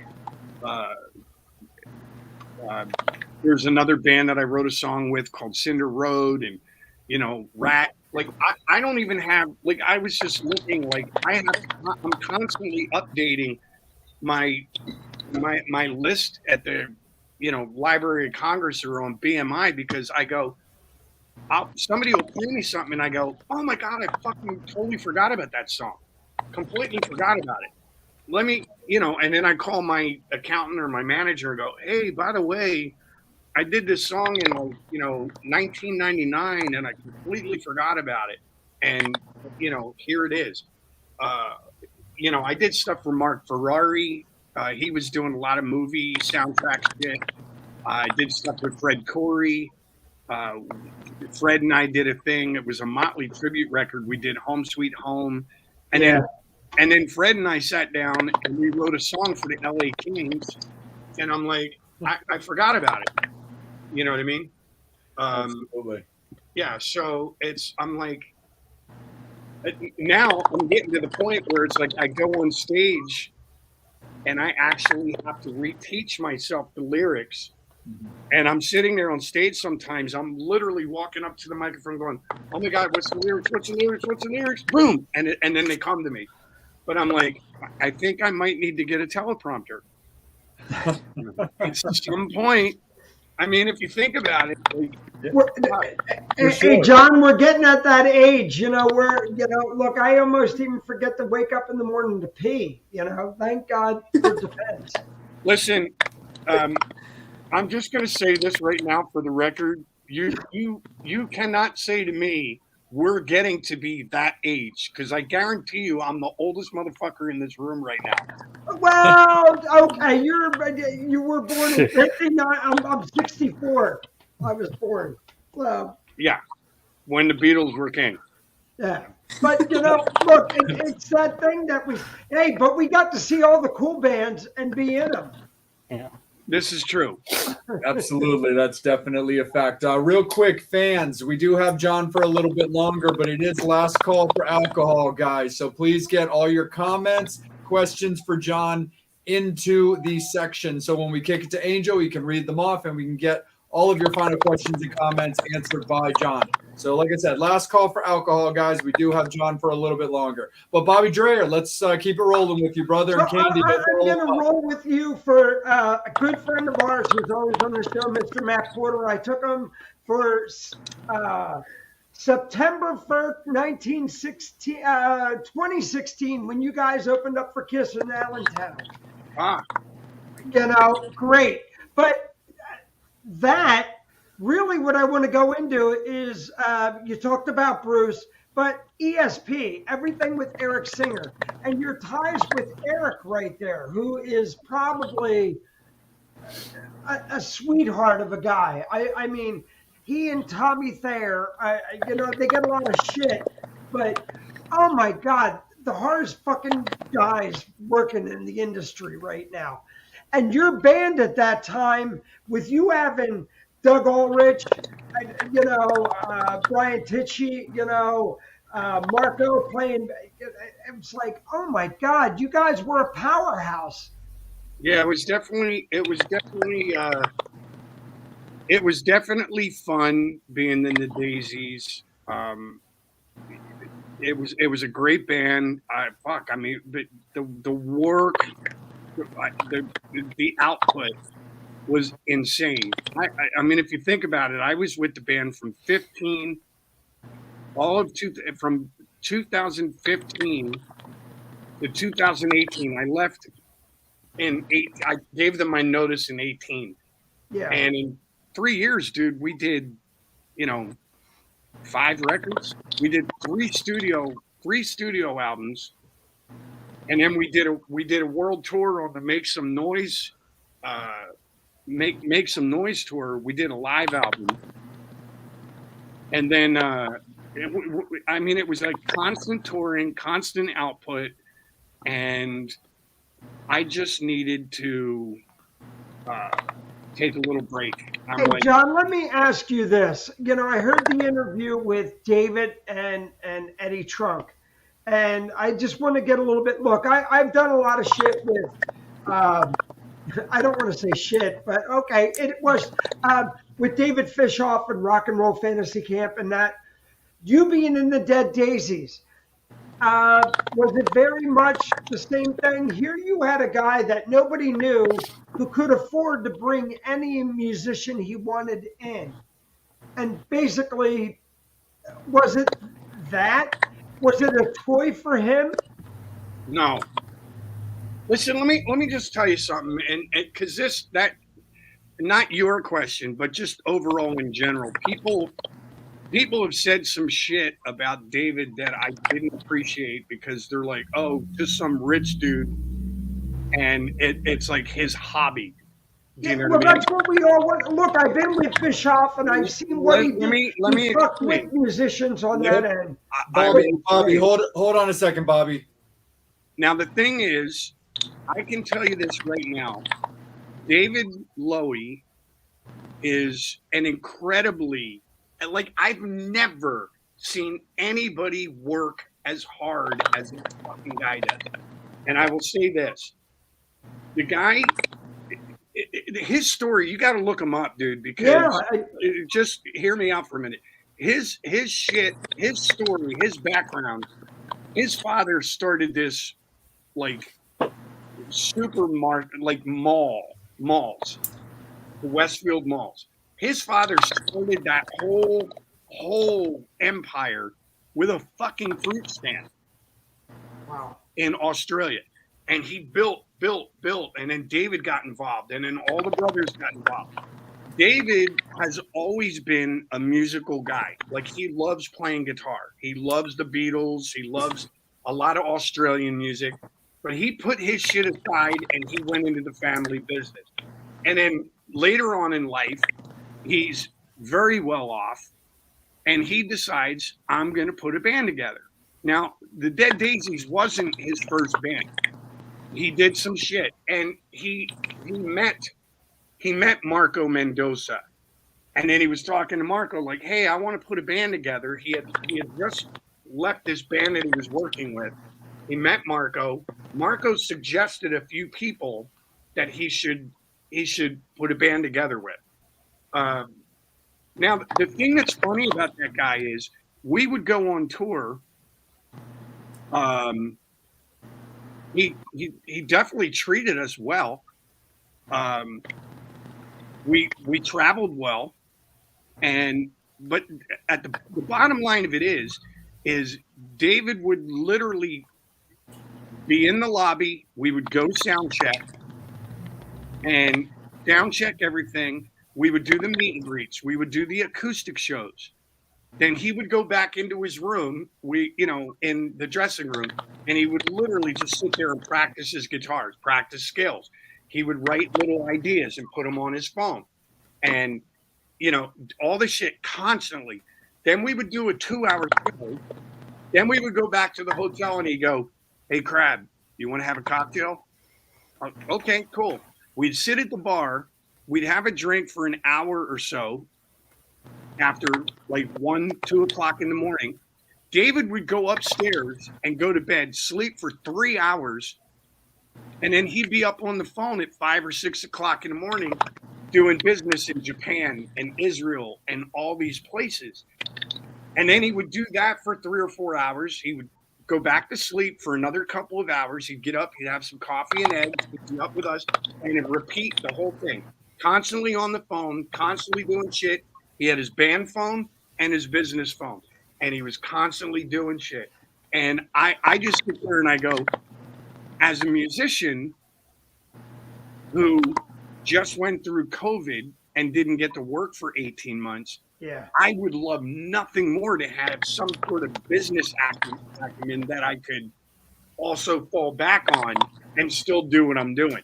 So I don't look at the thing like, some people go, it's just some billionaire's midlife crisis. David is a hard working man. He knows what he wants. And to be honest with you, the song, for example, Long Way to Go, I don't know if you remember that from the day. Yeah. Okay. Long Way to Go. And there was another one on that record. David wrote those songs. He brought those songs in. He's like, hey, here's the thing. Now we would get into the room and we would all tweak each other's ideas, but that was David's riff. And David was the one, like, I didn't even know what to write about. And as a joke, David was doing his guitar tracks, and he turned around and he looked at me, and I said, "How you doing with your guitar?" He goes, long way to go. No time to get there." And we both looked at each other and went, "That's the title." So he's really super creative. He's one of the true individuals. Like, you know this, they say musicians work left brain, and business people are right brain. And David Lowy is using the whole brain, because I've never seen anybody like that creative and that smart as business savvy. So people can say whatever they want, and I just laugh. I go, "Dude, you have no fucking idea what makes that guy tick." And the other thing is, the guy would sit here and walk into this room, and he's the most unassuming billionaire you've ever seen in your life. He'll have a T-shirt on like yours, little jacket, denim jacket, pair of jeans, and a cool pair of boots. Hey, John, and it was no disrespect. No, I didn't think it that way. No, because here's what I'm going to say. Look, and these guys know I'm very fortunate. My partner, former congressman, I've done a lot of things here and everything. I've worked with Fitchoff. I've worked with Bruce. And I've been very fortunate in my life. Look, I get where David Lowy's coming from. And we've had a lot of people on, and I work with Mark Hudson and all these guys. Very blessed. I look at you. Dude, I'm a dude from Philly. I grew up in fucking Levittown. I can't believe half the shit I've done in my life. Route 13, and that's baby. why I wanted to hear the story from you.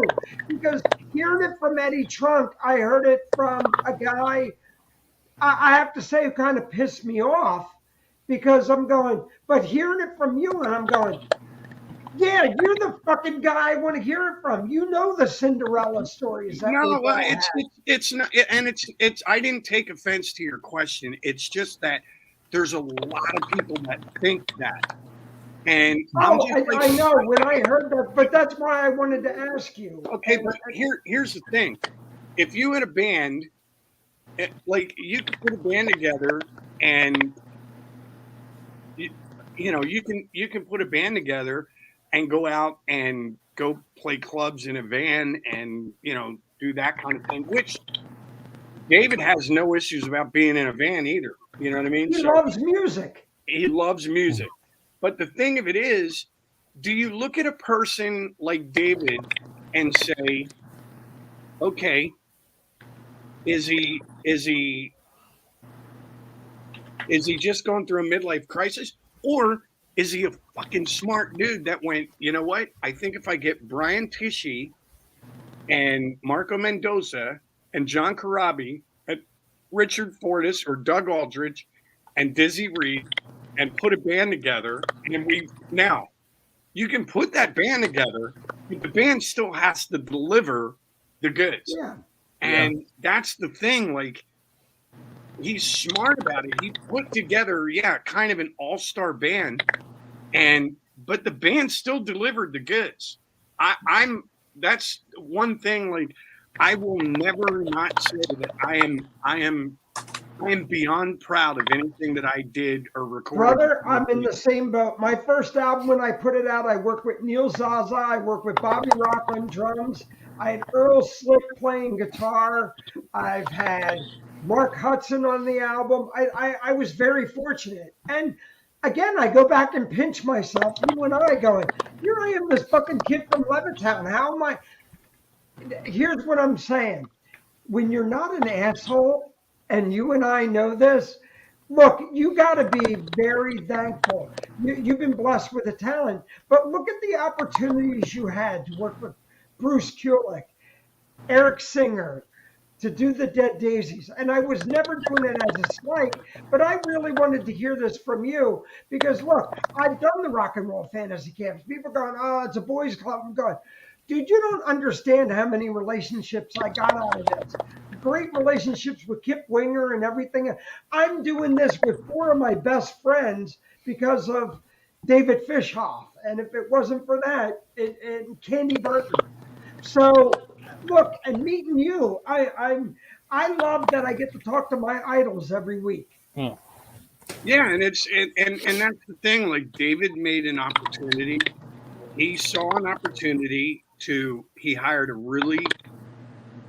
manager, he hired a PR team, he hired now obviously if you follow the history of the Dead Daisies, I wasn't his first choice.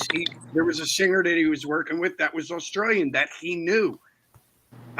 They started the band together. You know, and then some shit happened with the other singer, and they needed a singer to go to Cuba, and they moved forward. You know, but I don't look at it like anything other than him being smart enough to know if you want to make noise, you got to hire the right people to make the noise. Yes. And that's what he did. And I can't fault him for that. I can't say that was a midlife crisis. I go, that's a smart dude. Very smart. I mean, look, you guys kicked ass, and I'm going, you know. And it's funny because they did one record and they did a tour, and then I did that record with them, and things started, for lack of a better term, things really started to kind of take off when I did that first record, Revolution. And we did all of Europe with Kiss. We did America with Whitesnake. We did some shows with Kiss in America. We did Australia with Kiss. You know, and then we did and the funny thing is, everybody's like, oh, how much you pay Kiss? You know what? We didn't have to pay Kiss anything because we didn't have to take any money from Kiss. Yeah. We were our own entity. We got ourselves from point A to point B, mind you, in David's plane. And you know, but it was weird. Like, I look at it as he was pretty fucking smart. He found people that could write music with him, that could deliver the goods, and he found people that had not a huge name, but a name where people's ears would go, oh wait, Marco Mendoza, John Corabi, Brian Tichy, that sounds like a great band. Well, look who he's got right now. He's got Glenn Hughes in the band, and Glenn was with Joe Bonamassa, you know. And look, it's all secular, and I'm going to throw it back to Jay in a minute and everything. But John, I can't thank you enough. I love that you're being open and honest, and this is just ass kicking. Again, this is we're bringing the Levittown dirt out. You know, Route 13, buddy. Roll, man. Route 13. Hey, hello. Absolutely. Nothing like a little Bristol in here. 100%. You know, we never have a problem getting a little bit dirty on this show. But you know what? I think it's about that time to bring in our co-host, our guest host of this episode, Candy. I think it's about time that we put you on and let you take another crack at John there. All right. Sounds good. Well, before I get into my question, I just wanted to say hi to a couple of people. My mom and dad are watching, and they've been blowing up my phone for the last hour and a bit. Unfortunately, I can't respond because I'm, you know, using my phone to join the show. But hi, guys. Thank you for your support. But my question, John, is it's a very simple question, maybe. I don't know. What was the first concert that you ever attended? And a follow-up to that, what can you share any stories with us, like any weird, you know, bizarre things that maybe happened to you while you were doing a show or maybe on the road? You're going to get a kick out of this, Candy, because my first show, the very first concert that I ever went to was to go see Bachman Turner Overdrive. Oh, wow. It was, oddly enough, it was a 3-band bill. So the very first band on was a gentleman that I had never heard of before named Bob Seger. Oh, wow.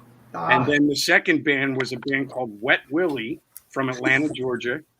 All right. And then Bachman Turner Overdrive. And I was just like, oh, it was at this place, the Philadelphia Convention Center. And then oddly enough, I went back about a month or so later, maybe a couple months later. And it was right when Kiss put out the first Alive record. Oh, wow. And I saw them at the same place I saw Bachman Turner Overdrive. But that was my first show. As far as funny things or weird things, man, there's always some random weirdness or goofiness. There's so many things I could sit here and tell you. Some that I can't because it's a family show and your parents are watching. Oh, No, it's okay. It's okay. Katie's parents know I'm on the show. That's fine. All good. You got a freak on the show, so that should tell you. No, it's all good. You know what? Honestly, there's so much shit. You just never know. Like, especially back in doing the club scene in Philadelphia, New Jersey, Delaware, Maryland, New York. Like one of my favorite places to play when I was doing covers was a place called the Satellite Lounge. Oh, yes. And this little owner, Italian guy named Carlo Rossi, ran the club, and he had the gruffiest voice. Hell, you know. And he told us a story about how Bruce Springsteen tried to cancel some shows, and that didn't happen. And then yeah, and it was like and it was funny because I was in a band with me and a guy named Anthony Riccobono, and then a guy named Dan Duffy, and a guy named Rick Caldwell, and another guy named Brian McMahon. So anytime we played at that club, Carlo would, in his gruffy voice, he would go, "Rico, Corabi, get in here." And we would go in his office, and he would crack open a bottle of wine, and we would sit and we'd bullshit. He would tell us stories, and he would pay us. And he goes, yeah, anytime you guys play at my club, I don't want to deal with anybody but you guys. You guys are the Italian guys. I don't want to deal with those Irish motherfuckers. And that was it. I'll never forget it. But there's a shit ton of stories not getting paid, fans throwing shit at me when I was in Motley, saying shit to me, it's been, just a constant stream of insanity. Let's just put it that way. Awesome. Sure. Well, Jay, before I kick it back up to you, I just wanted to say, first of all, thank you to you guys for allowing me to be a part of this tonight. Candy, you're always welcome. We love our candy. Who doesn't love candy, right? Of course. It's like candy corn. You see it in the morning. John, once again, I just wanted to thank you from the bottom of my heart. Like that act of kindness that you showed me 10 years ago will stick with me for the rest of my life. So thank you. No worries, darling. I'm glad everything's better now. Everything's great. Jay, all you. Nah, for sure. And so one thing that I wanted to ask you about, John, which I mean you've talked about it in interviews. It's not like it's any kind of a new topic. It was just more of an amusement thing that I noticed immediately when I watched it. And you had mentioned about how you were portrayed in the Dirt movie, but the thing that I found kind of amusing was you were quoted in that movie based off your interview from Behind the Music. And I don't know if you noticed that in the I did. movie. But if you watch the old VH1 Behind the Music of Motley Crue when they're talking about Vince coming back to the band, your interview where you mention, when they're talking about what's different from Motley then versus Motley now, and it's, the new ingredient. when I'm watching the Dirt movie and the guy who was playing like Motley's manager, the one of the lines that he said when he's like talking to the band, he's like about bringing back Vince. He's like, well, there's a new ingredient, and I was like, oh, that's really interesting and kind of slick if they did that on purpose based off something that you said in the original Behind the Music, which I just found to be kind of interesting, because my thing about that too is I had always said that the part I didn't like the most about the Dirt was actually the ending of the movie, where they kind of skimmed over a big chunk of the Motley career, which involved you. You know, to be honest with you, I wish they would have just done that all together. Gotcha. You know, like the portrayal in the movie, obviously, if you guys saw it, it was pathetic. Yeah. And it really made it look like I was really pissed when I saw, you know, the four of the guys, you know, basically walking into a high school gymnasium to like 8 people. And I'm sorry, like, regardless of what the ticket sales were like, it was never that bad. And so I'm like, you know, I just kind of took it as a little bit of a backhand compliment, not even a compliment. It was like an insult. I was insulted, and I'm like, you know, dude, if you're gonna be a fucking asshole about it, whoever's choice it was to put that in there. Well, they like to sensationalize. Well, on a lot of things. Hey, John, and I'm glad Jay brought this. Like somebody else's bullshit. You know what I mean? At the end of the day, I didn't appreciate it. I won't. You know, I didn't, like, honestly, like you said, I think I'm in the movie 20 seconds. Right. So it's like, take that 20 seconds out and skim over it completely, like you said. Yeah. So, hey, John, real quick, Jay, to interject here. Do you feel? Look, you've seen the things. I'm gonna use the word VH3. Did you feel like there was a big comparison between you and Gary? No. No, at the time, I mean, it was just, you know, here's what happened. Music was changing. We all know that. Yeah, of course. Music sorry. Music was changing. Let's. No, and you know what? It's not Nirvana's fault. Nirvana's, honestly, I like Nirvana. I like Soundgarden. I like Alice in Chains. I like Stone Temple Pilots. I like a lot of that shit that was being played on the radio. The problem of it is not the bands. The problem is these fucking record labels. Since you go back in time, dude, like, they've been doing it for years. They go out, they sign the Beatles. The Beatles become the big thing. So what do? They start looking for every other band that's like the Beatles. What happens? The market gets flooded with bands that sound and look and play like the Beatles, and then everybody gets tired of them, and then they move on to the next thing. And it's like, you know, and it's just one thing. And to me, I'm sorry, people will disagree or not agree, but I feel like the greatest 15 years in music, still the greatest 15 years in music, is from when the Beatles did Revolver, and they started getting experimental. So let's say 1965 to 1980.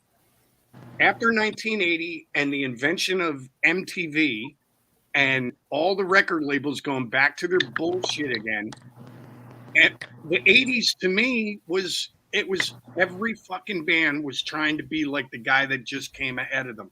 Do you know what I mean? It was cookie cutter. So when Poison got signed, everybody wanted to be like Poison. When Guns N' Roses got signed, everybody wanted to be like Guns N' Roses. When Motley was kicking ass, everybody wanted to be like Motley. And it's just, that's what the problem is. It's not a band like Nirvana It's not Soundgarden. You know, it's the record companies. And then look what happened. Nirvana took off. Seattle became the big spot. Every record label signed Mother Love Bone, you know, like Pearl Jam, like all these bands. They flood the market again. And it's the same with those guys now. They're, you know, whatever. Yeah. So it's the nature of the beast. Our situation was the music was changing. Everybody at our record label got fired like 2 weeks after the record came out, 3 weeks after the record came out. And then the boot, the worst thing they could have done is if you go back and you look at all the interviews, Nikki Sixx, when they talked about Vince Neil being on the jet ski and hurting himself, Tommy, Nikki, and Mick all made fun of Vince. They all made fun of his weight. They all made fun of it.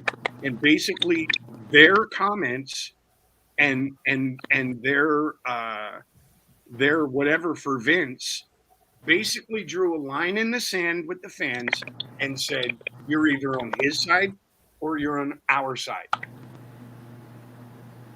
So it was a combination of the music industry, the people being gone, MTV, after Nikki threw them out, they were like, fuck you guys, you're never going to be on MTV again. And then the band that I was in actually made the fans draw a line in the sand, and they said, you're either on Vince's side or ours. So whatever. And that we were done. We were done before we even went on tour. We were a sinking ship. So yeah, I totally understand, John, for sure, man. And we definitely appreciate you, you know, touching on that as well, for sure. Angel, let me kick it down to you, man, for any final questions from the fans. Yes. How did you meet Steven Tyler? The first time that you met Steven Tyler. This question's from Deb. Well, the first time I met Steven, he didn't remember it, but I met Steven when he was doing Dude Looks Like a Lady video. And then I actually met him again. I met him again when I was doing the Motley record, and it's in my book. There's a long story about him. He's like, "Hey, dude, how you doing?" And he's like, and I would just sit there like this. You know what I mean? Fanboy. So I know Deb Vaughn is the one that said, tell him the story. But it's in the book. It's a funny thing. And actually, when I do my acoustic shows, I play a couple little Aerosmith things, and I play Seasons of Wither. And I tell the story about how I met Steven Tyler, and I made a complete ass out of myself when I did it. So, I mean, it got to the point where he said to Nikki, dude, what's with your singer? Is he stupid or is he high? And Nikki goes, both. Nice. Okay. And just a reminder, I believe you said earlier that people can expect the book in April next year. Yeah, I think it's around April 10th or April 12th, something like that. I'll be posting. Once we get everything together, the cover. Like, will you be reading it on Audible, John? It's done. Are you? Did you do it? I already did it. Yeah. Oh, fucking great. Yeah, so there's a book, there's the audio book, and then I believe they're even going to do, like, 5 or 10 of the best stories in the book and put it on vinyl as well. You got to let us know. We'll have that shit out, and that's great. Absolutely, for sure. Angel, anything final, my friend? Yeah. Going through the catalog of your career, what song was the easiest, and what song was the most difficult for you to do in general from your career? To write? Yeah.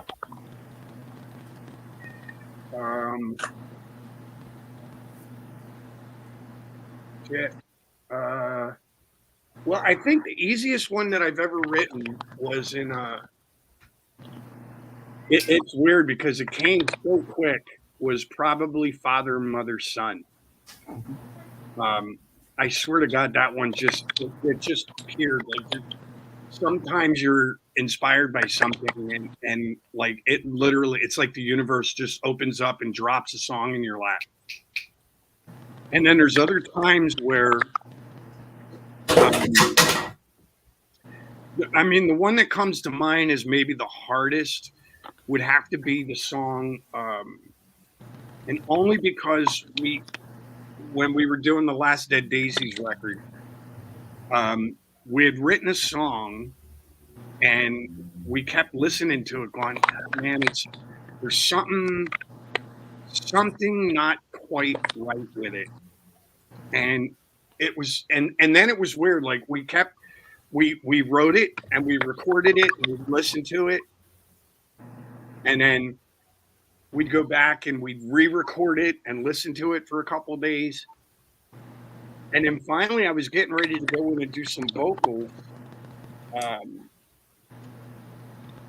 with Marty.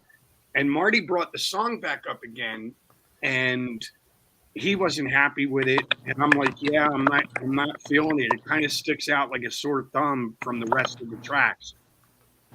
And then we changed the key on it. Marty and I sat in the studio and we were kind of goofing off with it. And I just played some guitar on it and we changed the key. And then everything all of a sudden started coming into the picture. And it wound up being the song Resurrected.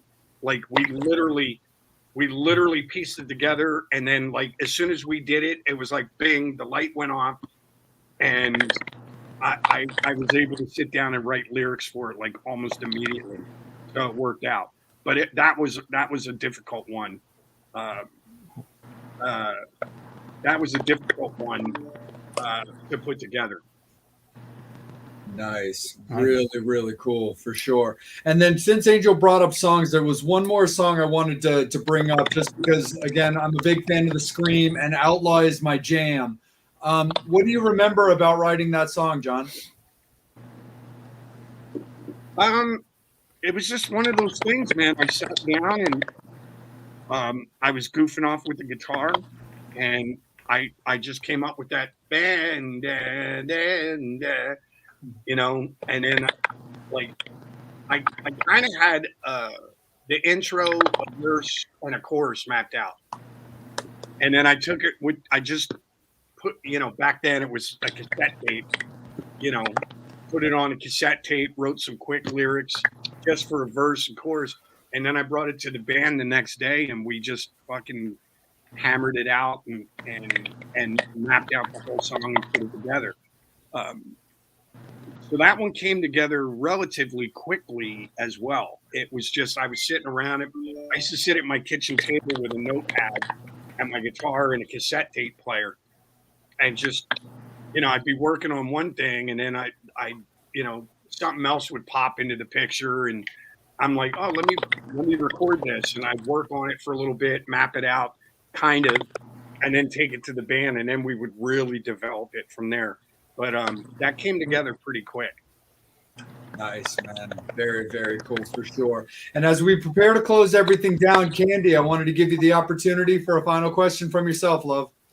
Okay, awesome. Well, probably my favorite question to ask, who or what inspires you to be the best? It could be a musician, a band, someone in your personal life. Who inspires you to be the best? You know, I think most musicians are like me. They hear things.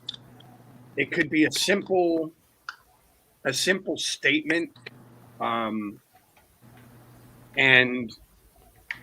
you sit down and you go, "Fuck! Like, why did it? It's so." That's such an everyday term, everyday phrase. How did they figure out? Like, how did I not see that phrase and put it into a song? How did, you know, I just saw that special the other day with Adele. Yeah, Right. And amazing. dude, I was listening to some of her lyrics, and I'm just like, oh my god, like that girl is so fucking talented. And you just sit there and you're like, you know, it's weird. On one hand, I feel very, very blessed that I've been able to be in the music industry for 30 plus years, and I'm still doing music.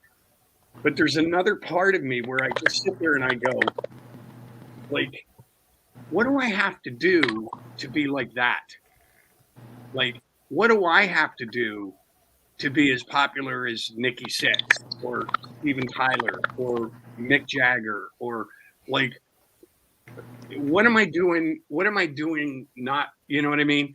And I idolize like the writing talents of Paul McCartney.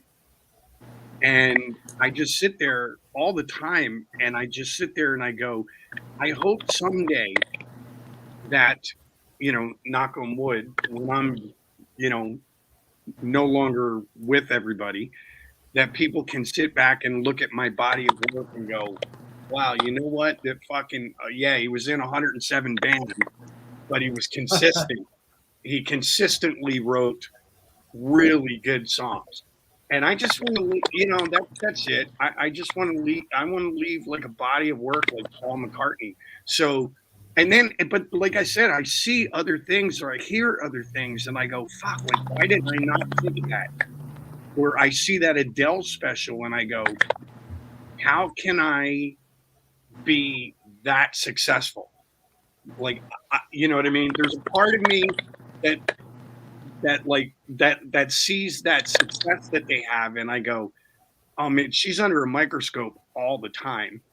I wouldn't want that. But then there's another part of me that goes, yeah, you do want that. Why am I not a household name like Nikki Sixx or Steven Tyler or Adele or Ed Sheeran or whatever? You know what I mean? So a lot of it's luck, you know, but I'm still plugging away, man. I'm still. Hey, John, the thing I really want to say is the biggest thing you did tonight was what you did for Candy and did for all of us. Yeah. So that hug for her and to have her on this show, dude, means more than any Grammy, any fucking album, because she's on here with us. So, dude, you should be proud of who you are, and we love you for who you are. No, I am, but you're asking me not a personal question. You're asking me about music or who inspires me. Do you know what I mean? And it's like But you inspired Candy enough to sit there and cry, and you put your arm around her and going, dude, that is the best thing. You're so fucking human, and we love you for it. Well, I appreciate that. At the end of the day, we're all human. 100%. That rocks. Absolutely. For sure. And So- just one more thing. Yeah. John, if you don't mind, I'd like to connect with you off the air and maybe get you on my show. Are you down with that? Yeah, well, was it, which one of you guys contacted Doug? Candy, let's get you in contact with Steve. He can Yeah. lead Okay. you in the best way for that. Perfect. Yeah, again, if for no other reason, but I've been doing interviews for Cassie Bella, and now I've got a new song that's getting ready to come out. There's going to be another. He already told me. He goes, dude, I've got another, 100 and some requests for interviews. This way, if it goes through him, I'm getting one thing. You know what I mean? And he sets it up so that I've got everything's orderly. You know what I mean? Absolutely. I have to show you guys this cup. I don't know if you can see it. Can you Yeah, see hold on. Let me put it Yeah. on screen. ESP. I Oh, love look at that. that. Look at it's every band that I've ever been in. Nice. Angora. Oh, It's look at not. that. There's and the it's not an Unplugged album 8-ounce cover. glass. Yeah, there's the screen. Look, and then the bottom. Let me see. I love the T-shirt on the website that you're selling. That is so cool. That's the Beatles. Oh. The Beatles, Abbey Road. Yeah, this friend of mine, this this lady, Susan Lawson, she sent me this cup as a gift. And it's like one of those things that keeps, I put ice water in it. And it's like I could go to bed and next morning I wake up and there's still ice water in it. She sent me that cup, but she literally did like every band that I've ever been in. And there's a lady that sells them on, not these. She makes any of these cups, like personalizes them. And I was like, wow, that's fucking awesome. I was just sitting there looking at it while I was talking to you guys. Like, I'm still seeing things in it. I'm like, oh yeah, that's right. I did that band too.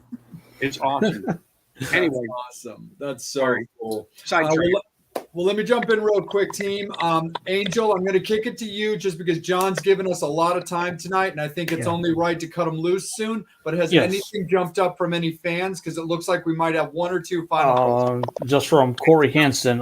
Why were some songs left off the first Dead Daisies? Example, Sleep, the best Daisy song. That was on the record.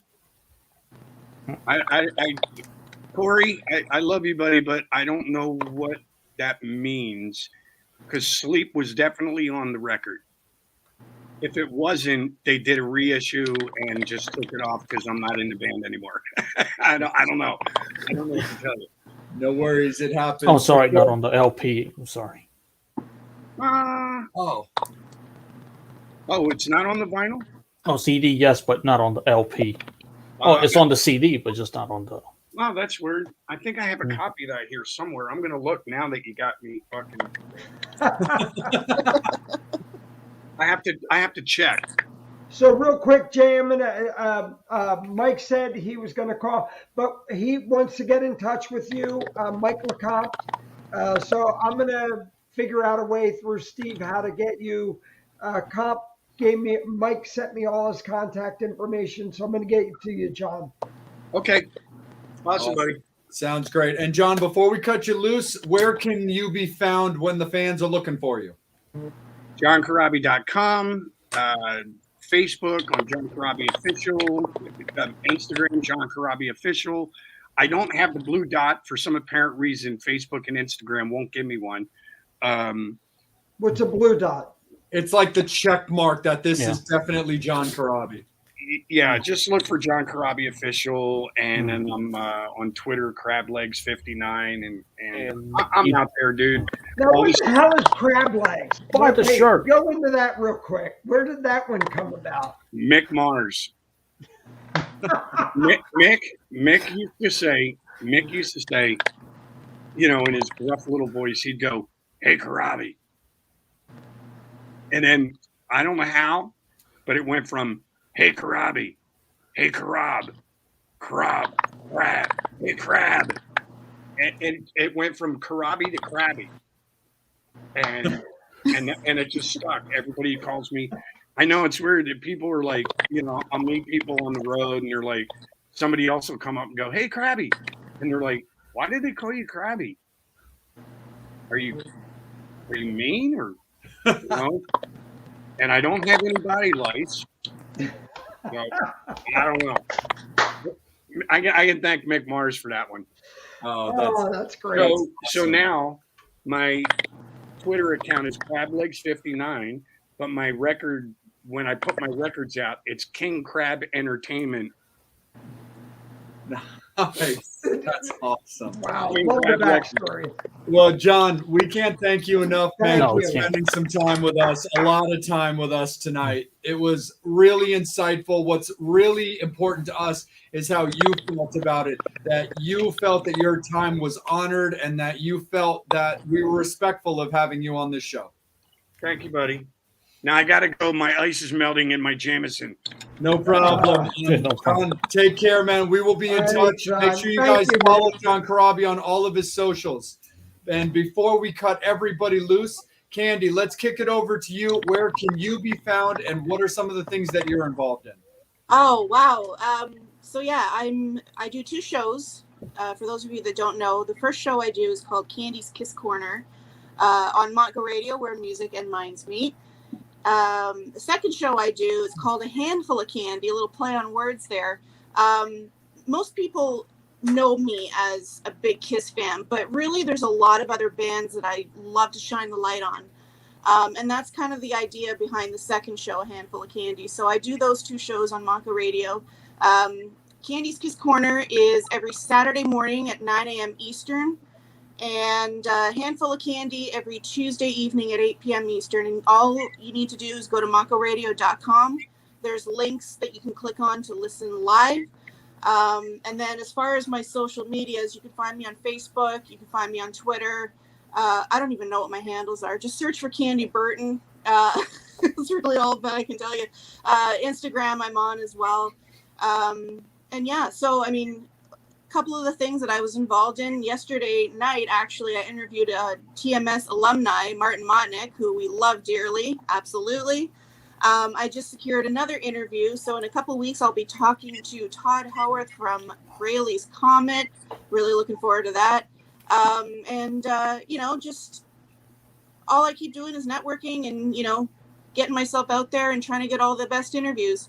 I can tell you that some of the very best interviews that I did, and it's very easy for me to say this because I'm sitting here, but all of you Core 4 buddies have been on my show before, and it's always the best time chatting with you guys. Yes, absolutely. But yeah, in a nutshell, that's what I've been up to. That's awesome. Well, Candy, thank you so much for being involved with us tonight. It was a whole lot of fun, and we hope that you had a good time being on the show. I had a blast, and I hope I did your show some justice. I mean, I really look up to you guys and have a tremendous amount of respect for what you do and, you know, your vision here on the Metal Summit. And it was truly an honor and a pleasure. I have to say, though, I don't know where Steve went, but he's kind of the one that got this all started, you know, allowing me to be a part of this. And when he told me, not only was I really excited and ecstatic, but I specifically requested this interview today with Mr. Corabi over there, just because, you know, it's been on my bucket list for 10 years to thank him for changing my life 10 years ago. It's stuck with me ever since. So yeah, absolutely. Well, it was absolutely our pleasure. And thank you so much, Candy. Thank you so much, Metal Summoners, for being on with us tonight. You guys were fantastic. Great questions, great involvement. And we look forward to continuing next week. Guest announcement will be on Friday, as always. Next show right here live on the Metal Summit Facebook and YouTube pages. A special thank you again to Mr. John Corabi. Thank you, John. Thank you, John. With us. Make sure you're hitting us up on all of our socials, the Facebook and the YouTube page in particular, since that's where we're live. We are also on TikTok as well and Instagram, and we all have our own socials as well. And so on behalf of the Metal Summit, for Bobby Dreyer, for Angel Alamo, for Psycho Steve Prestup, and I'm Jay Oakley. Thank you so much, John Corabi. Thank you so much, Candy Burton. We will see you guys next week. As always, you have been watching the Metal Summit. Yeah. All right, John, thank you.